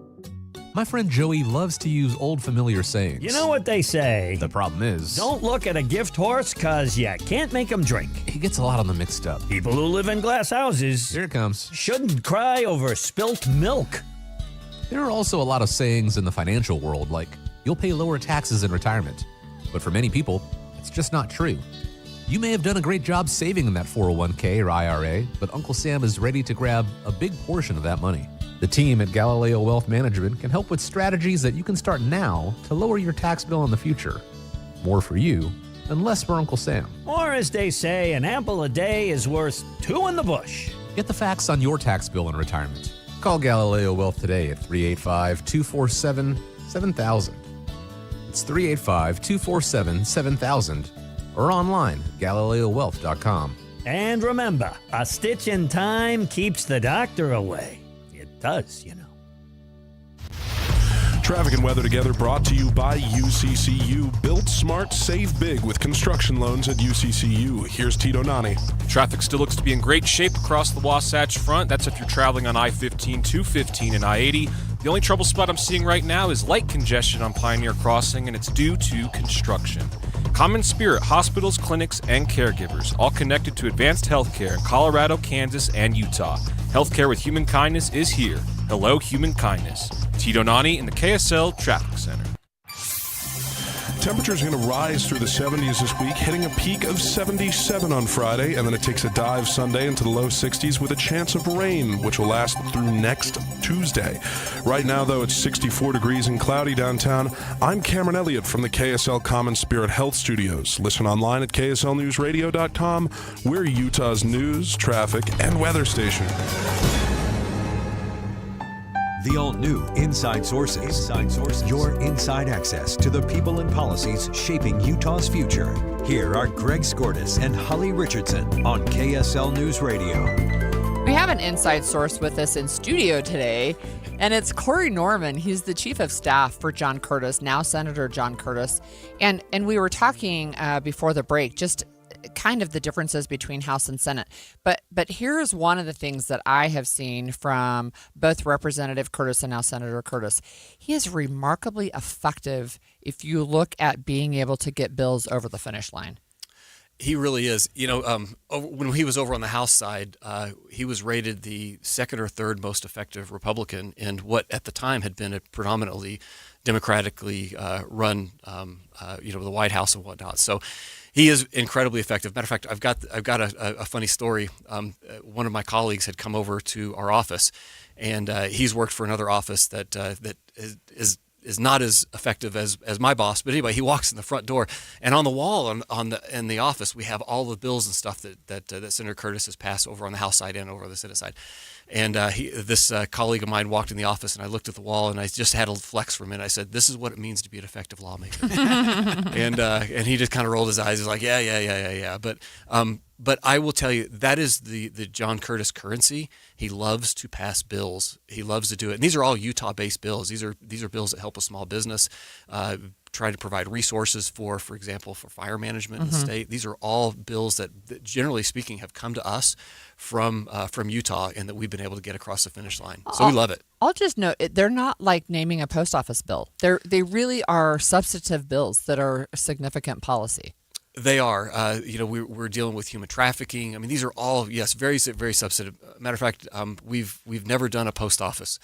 And that's not because we would never do one, but we just haven't done it. We have this joke in the office now that basically says, if 50 House members can't do it, then the power you have in the Senate is basically equivalent to, generally speaking, 50 House members, and that's kind of the truth. So we'll let the House do that now. What makes a person effective? I mean, I know that's a terrible question, but like what is it about him or people like John Curtis where they can get across the finish line? Because right now, if you look at the Senate and the House, it's a Republican majority. You just do what you want to do, seemingly. But every once in a while, you have to reach across the aisle, and every once in a while, you have to sell your own home team to what you're doing. So how is he able to do that? So I will tell you, he loves to meet people where they're at and take the things that are important to you and try to negotiate those things. And when you negotiate them, not negotiate them out of the bill. And in the Senate, this is different than the House, because in the House, you just have to get a simple majority. I say in the House, you have to be able to count to 218, because that's half of 435. Right. Over on the Senate side, you have to count to 60, because you have to be able to reach cloture, which is another. People have been hearing a lot about the filibuster discussion, but you have to bring people along. You have to be able to count to 60, and so you can't go to your colleagues, poke them in the eye, and call them names on the House floor or on the news, and then go to them tomorrow and say, "By the way, I need you to help co-sponsor my bill, and need you to get your colleagues to come on board with you." That is not how this thing works. This is a relationship game. It really is, and he is incredible, and John Curtis is great at it. It's one of the things that I tell people all the time, whether it's Utah politics or DC politics, it's all about relationships, and you just cannot continue to burn bridges and think that you're going to have a productive relationship with that. So 100%. Speaking of effectiveness, look, John Curtis is not up for Senate reelection in 2028, but I've heard some rumblings that he might be looking at something else. Tell me about some 2028 races you might have your eye on. Oh, well, I mean, of course you have these, the House races and stuff that are going on right now, and you have, this is Utah. I like to tell people Utah is the smallest political operation in the world. We all sort of know each other, and I think a lot of that has to do with the caucus convention system and things like that. So, we talk off the air about, is there any scuttle about Senator Lee being AG, and so you scuttle with all. So it doesn't surprise anybody to have people are looking at 2028, and Utah sort of has this moment in 2028. We're going to have, 2034. The world is going to be looking at us, and I would be lying if I didn't tell you that I've received phone calls and stuff, and people asking, is there any chance that your boss would run for governor? And I tell them, look, I mean, he hasn't said yes, he hasn't said no, but I did tell them he's totally focused on being the absolute best senator he can for the state of Utah, and that really is his number one focus right now. We've got bills that we're trying to pass, and we have things that we're trying to do, but again, Utah's a very small political world, so that should not shock anybody that we're getting calls. So 2028, I know Governor Cox has said he's not going to run again, so it would be an open seat. So that sets up, some interesting stuff. I want to ask you briefly about 2026. So as a senator, and of course not up for election, but you don't have to worry about redistricting. What kind of scuttlebutt have you heard, maybe behind the scenes, about the redistricting discussions in Utah, because they've been hot on our end? I wish that people would call me, because I feel like I'm the political wet blanket in the state sometimes. And I tell people, this is going to be really, really hard. It's one of these things where you're sitting around a group of 20 people and everybody looks and says, "You'd be great. You'd be great. Oh no, you'd be great." And then you walk out of the room and none of them are behind you, so to speak. And I tell people, look, yeah, I'm going to be great. there are three things that make an effective campaign. Do you have a message? Do you have money? And do you have the masses? And those are the three things. And if you don't have one of those things, so these people that say, oh, I'm going to help you. Are you going to knock doors? Are you going to write me a check? Are you going to help me fundraise? And so it'll be really interesting. We'll start getting these financial disclosures coming up here in the next couple of weeks and see, how viable some of these people are. I know that there's a lot of scuttle right now, which in the new CD2 with Blake Moore and Carrie Ann Lisenby, the tell for me will be how much money has Carrie Ann been able to raise over the last, since she's been able to get in. And are the people who saying that she's supporting her, are they writing her checks? Are they not writing her checks? Blake has about $2.5 million in the bank. And so in order to get entree, you have to, at a minimum, match that. Mm-hmm. And you've got the new CD1, which is likely, we'll see what happens. But if I'm Ben McAdams, I'm looking at this and saying, I'm really praying that two people, that I'm not the only one on that ballot with somebody else. So if Eva and Nate get on the ballot, that's the best case for Ben McAdams. I'm sure he's like, get your signatures. I want you to get your 7,000 signatures or get out of convention. Mm-hmm. But as long as you've been with Senator Curtis, you've been through several elections. Obviously, oh yes, both in the Senate and the House, and even prior to that, when he was a mayor, wasn't he? Yes, Provo mayor. Yes, yeah. So, what do you like election year? Is that a good time, or is that like no? I have for you personally. It's a very mixed bag. It's a very, very mixed bag. I love it because I'll be honest with you. I love, especially when you have a candidate who is competent and knows the issues, and you can go to people and help them understand what you're actually going to do and how you're going to be effective. One of my very favorite things that Senator Curtis does, and I wish that other people would adopt this, when people are asking him questions in a room, he will tell them, they'll ask him a question, he'll say, you're probably not going to like my answer, but here's what it is. And to be authentic and consistent, and really that's part of the John Curtis magic. He just is very authentic to who he is. And so my point is saying that is, if you can do those things, then I think campaign season is more relaxed. You are who you are. All right. Thank you so much. That was Corey Norman and giving us some behind-the-scenes tea, which I love. And it's been quite the show today. We're going to come back with fun facts, our closing arguments, and some of what we learned from the latest White House press briefing amid reports that the Strait of Hormuz may be closed again. Stay with us. Many people worry they're not making the right investment choices inside their 401ks. Did you know that you might have a little-known opportunity to add some additional investment choices to your 401k and get the help and recommendations you've been looking for? This exciting feature is called a self-directed brokerage window. And the best part? The money still stays within your 401k. Learn how the trusted advisors at Capital Wealth may be able to expand your investment portfolio. To learn more, call or text the word VISIT to 801-877-9800 or go to CapitalWealth401k.com. Improving your 401k might mean the difference of retiring a few years earlier. Let's find out. Schedule your no-cost 15-minute consultation with the Capital Wealth team today.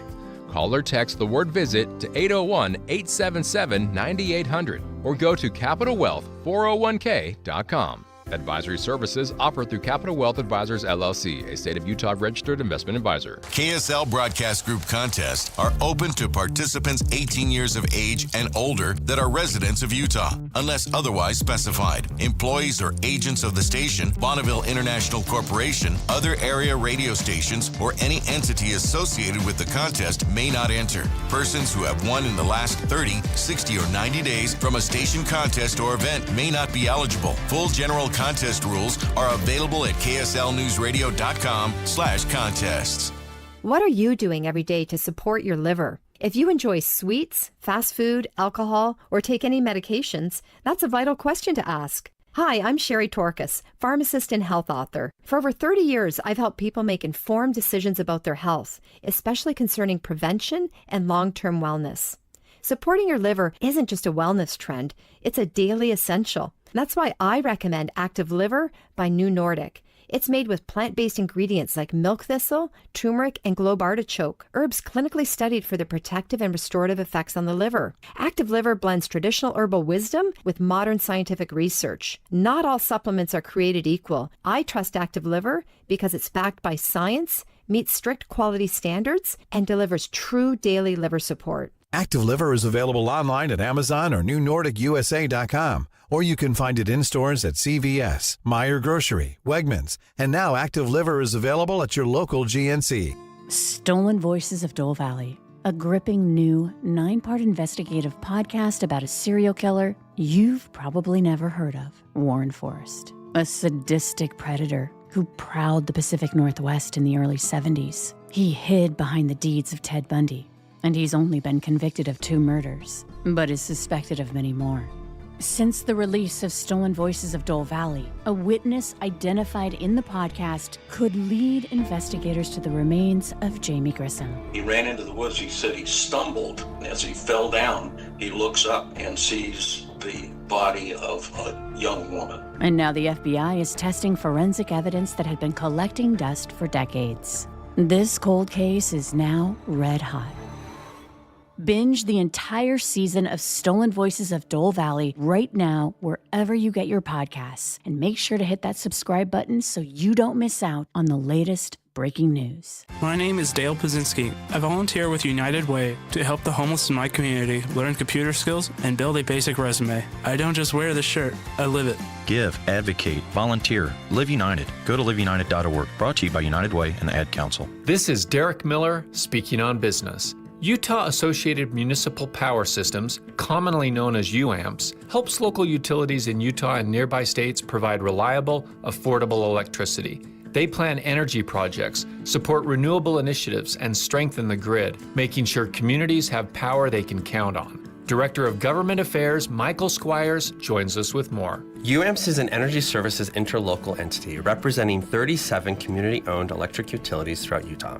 Our membership is diverse, spanning some of the state's largest urban centers to its smallest rural towns. We work closely with our members to meet their community's energy needs. One of the principal ways we do this is by developing new generation resources on their behalf. Since its founding, UAMPS has partnered with members to bring online innovative, efficient, and reliable generation that not only meets local energy demands, but also advances Utah's long-term energy goals. As UAMPS powers Utah's future, we remain deeply rooted in the communities we serve. We are committed to providing dependable energy solutions, fostering local economic growth, and supporting the state with integrity, accountability, and vision. To learn more about our work, please visit uamps.com. By developing reliable, community-focused energy resources, UAMPS is strengthening Utah's cities and towns, supporting economic growth, and ensuring residents and businesses have the power they need for a thriving future. I'm Derek Miller with the Salt Lake Chamber, speaking on business. The new Inside Sources. Well, that really was a show, and I have to tell you, I'm really glad that we spent over an hour talking about the impact of being in a military family, especially during times of conflict and deployment.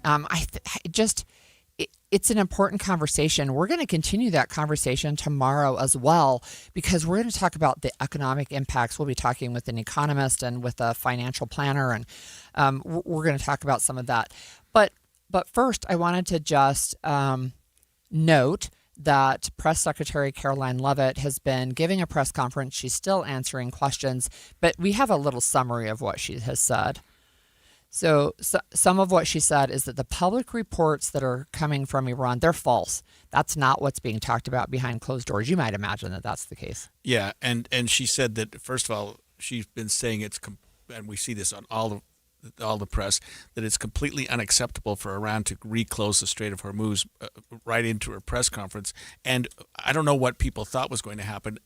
Trump has said something a little bit different, which was that he was not as concerned about that as he was about the ceasefire itself. But the Strait of Hormuz, in terms of his rhetoric in the days leading up to the ceasefire, that was job one, was to get that open. Right, and that's what he's saying, that it's not acceptable that it's closed. But he also has said that Lebanon, strikes in Lebanon were not part of the ceasefire agreement. So we're going to keep following that, of course. But Caroline Leavitt also said that President Trump would never accept an Iranian wish list as a deal. His red lines on uranium enrichment, for example, haven't changed, and that there are negotiations going on behind closed doors. So with the 2-week extension, that puts us really close to the 60 days of presidential action without congressional approval. So we're for sure going to keep following that. And Hegseth earlier, listening to him, he said, absolute victory with a capital V. It's over. V. We won. It all worked out great with the capital V, but obviously it's not over. But I mean, it's good. I mean, maybe baby steps. Maybe we should take what we can get. It just doesn't seem like, from everything we're seeing and hearing, that that Iran is taking the shutdown the ceasefire very seriously. And there's multiple parties involved. So again, we're going to continue to follow that. But we're going to go to we are going to go to some fun facts. It's April 8th. It's National Empanada Day. So yay, that sounds like a good dinner plan to me.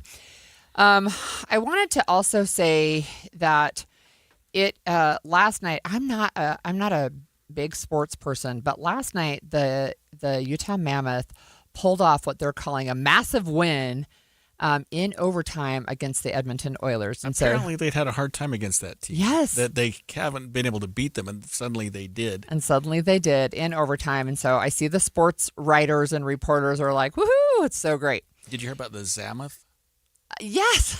Yeah, it's like the Zamboni with the Zamboni. With a mammoth costume over the top of it. Special Zamboni. That's the Zamoth. Yeah, that's funny. That's pretty creative. So I have some fun facts on this day. This is April 8th in 1820. The famous ancient Greek statue Venus de Milo was discovered on the island of Milos. So have you ever seen the Venus de Milo? The actual. Yeah. So I've seen it, and it's in the Louvre. Not in real life. I've seen it in real life, but it was on this date. It was discovered in 1820. So at that point, it was thousands of years old already, right? And it's been it's been over 200 years since it was found. Discovered? What? Did somebody steal it? No, it was buried. It was like okay, So because it's so old, right? Okay. Yeah, so old. So one of the things that I think is interesting is how many things we continue to find. Right? It's like, well, I thought Rome had been excavated. No, they're still finding new things as they dig for a new street. Oh, look, here's another ruin. Right. That's so interesting. So ancient Greece. I was in Greece for a trip to help with Syrian refugees. This would have been, it was like 10 years ago with my husband. And we saw a castle, and the castle had been built in like the 1500s. To me, that's very old, right? Yeah. And if you looked up there, they had taken ancient rubble from Greece. So there were like Greek columns that were used as bricks in this castle for the 1500s. Because even to them, repurposed, but even to them, Greece was ancient. It was so many thousands of years before. It was really interesting to see that. Okay, so this is another. We just had Corey Norman here talking about senators and talking about elections. Well, it was on this day in 1913 that the 17th Amendment was ratified, which allowed for the election of U.S. senators by state residents rather than state legislatures. So there are people I have seen say, repeal the 17th, right?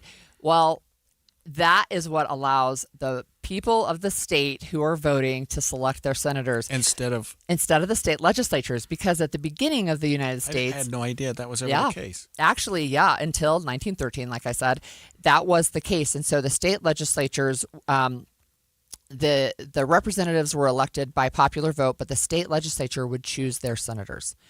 And if you remember the story of Martha Hughes Cannon, she was under discussion for being appointed or selected as a a U.S. senator from Utah. She got pregnant, and then it was off the table and stuff. But it was really interesting to have a state legislature. They were the body that would select both senators. I'm embarrassed because I fashioned myself a bit of a constitutional scholar. I had no idea. You were? 17th Amendment. Well, I'm glad I taught you something. Not even close. Yep. Okay.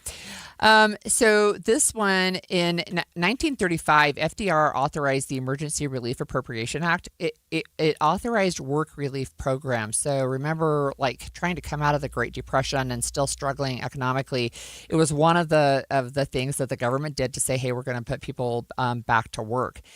10 years, not even 10 years later, 8 years later, on April 8th, 1943, Franklin Roosevelt was trying to take action to keep inflation down. He froze wages and prices. He prohibited workers from changing jobs unless the war effort would be helped.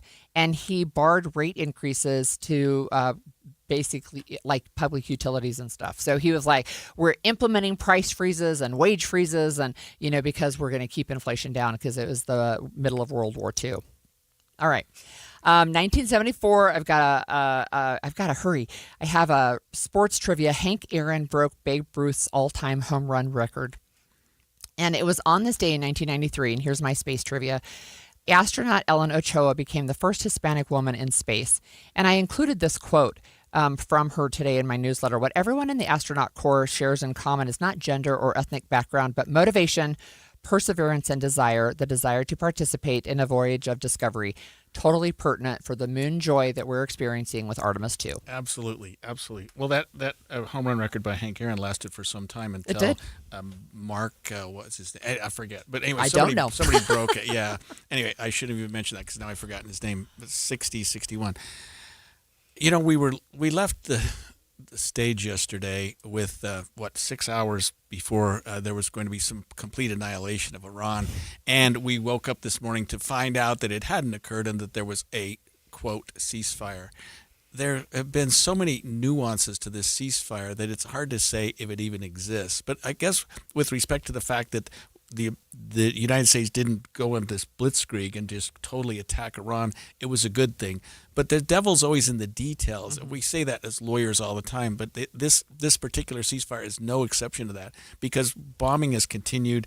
The Strait of Hormuz is open, then it's closed. Now we don't even know. Our own politicians can't tell us the truth because nobody knows if it's open or closed. They've even had the point, Holly, where they've had cameras at the Strait of Hormuz photographing ships as they're going through, and some of them are getting stopped and some are not going. We've got to do something with this war. It's not over. It's not over as the administration has said. It's not over as the Iranians have said. It's still going. It's expanded into Lebanon. Of course, Israel's up to its ears in this whole thing. And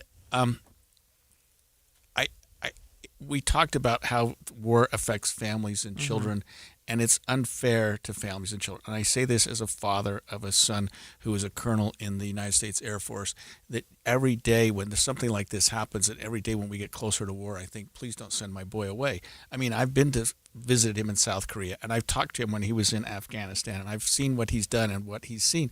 And it affects families, and our leaders maybe don't appreciate that. I'm glad we had the opportunity to do that today, Holly. Yeah. I'm glad we were able to talk to people who have family members and friends, and just what our schools are doing and what other people are doing to try to appease and make sure that people who are suffering and who have family members in the military are taken care of. So anyway, I'll get off my soapbox. Thank you for those closing arguments. Next up is Midday with Maria Shilaos. She'll have the latest on the war in Iran and the ongoing ceasefire agreement. Stay right here on KSL News Radio.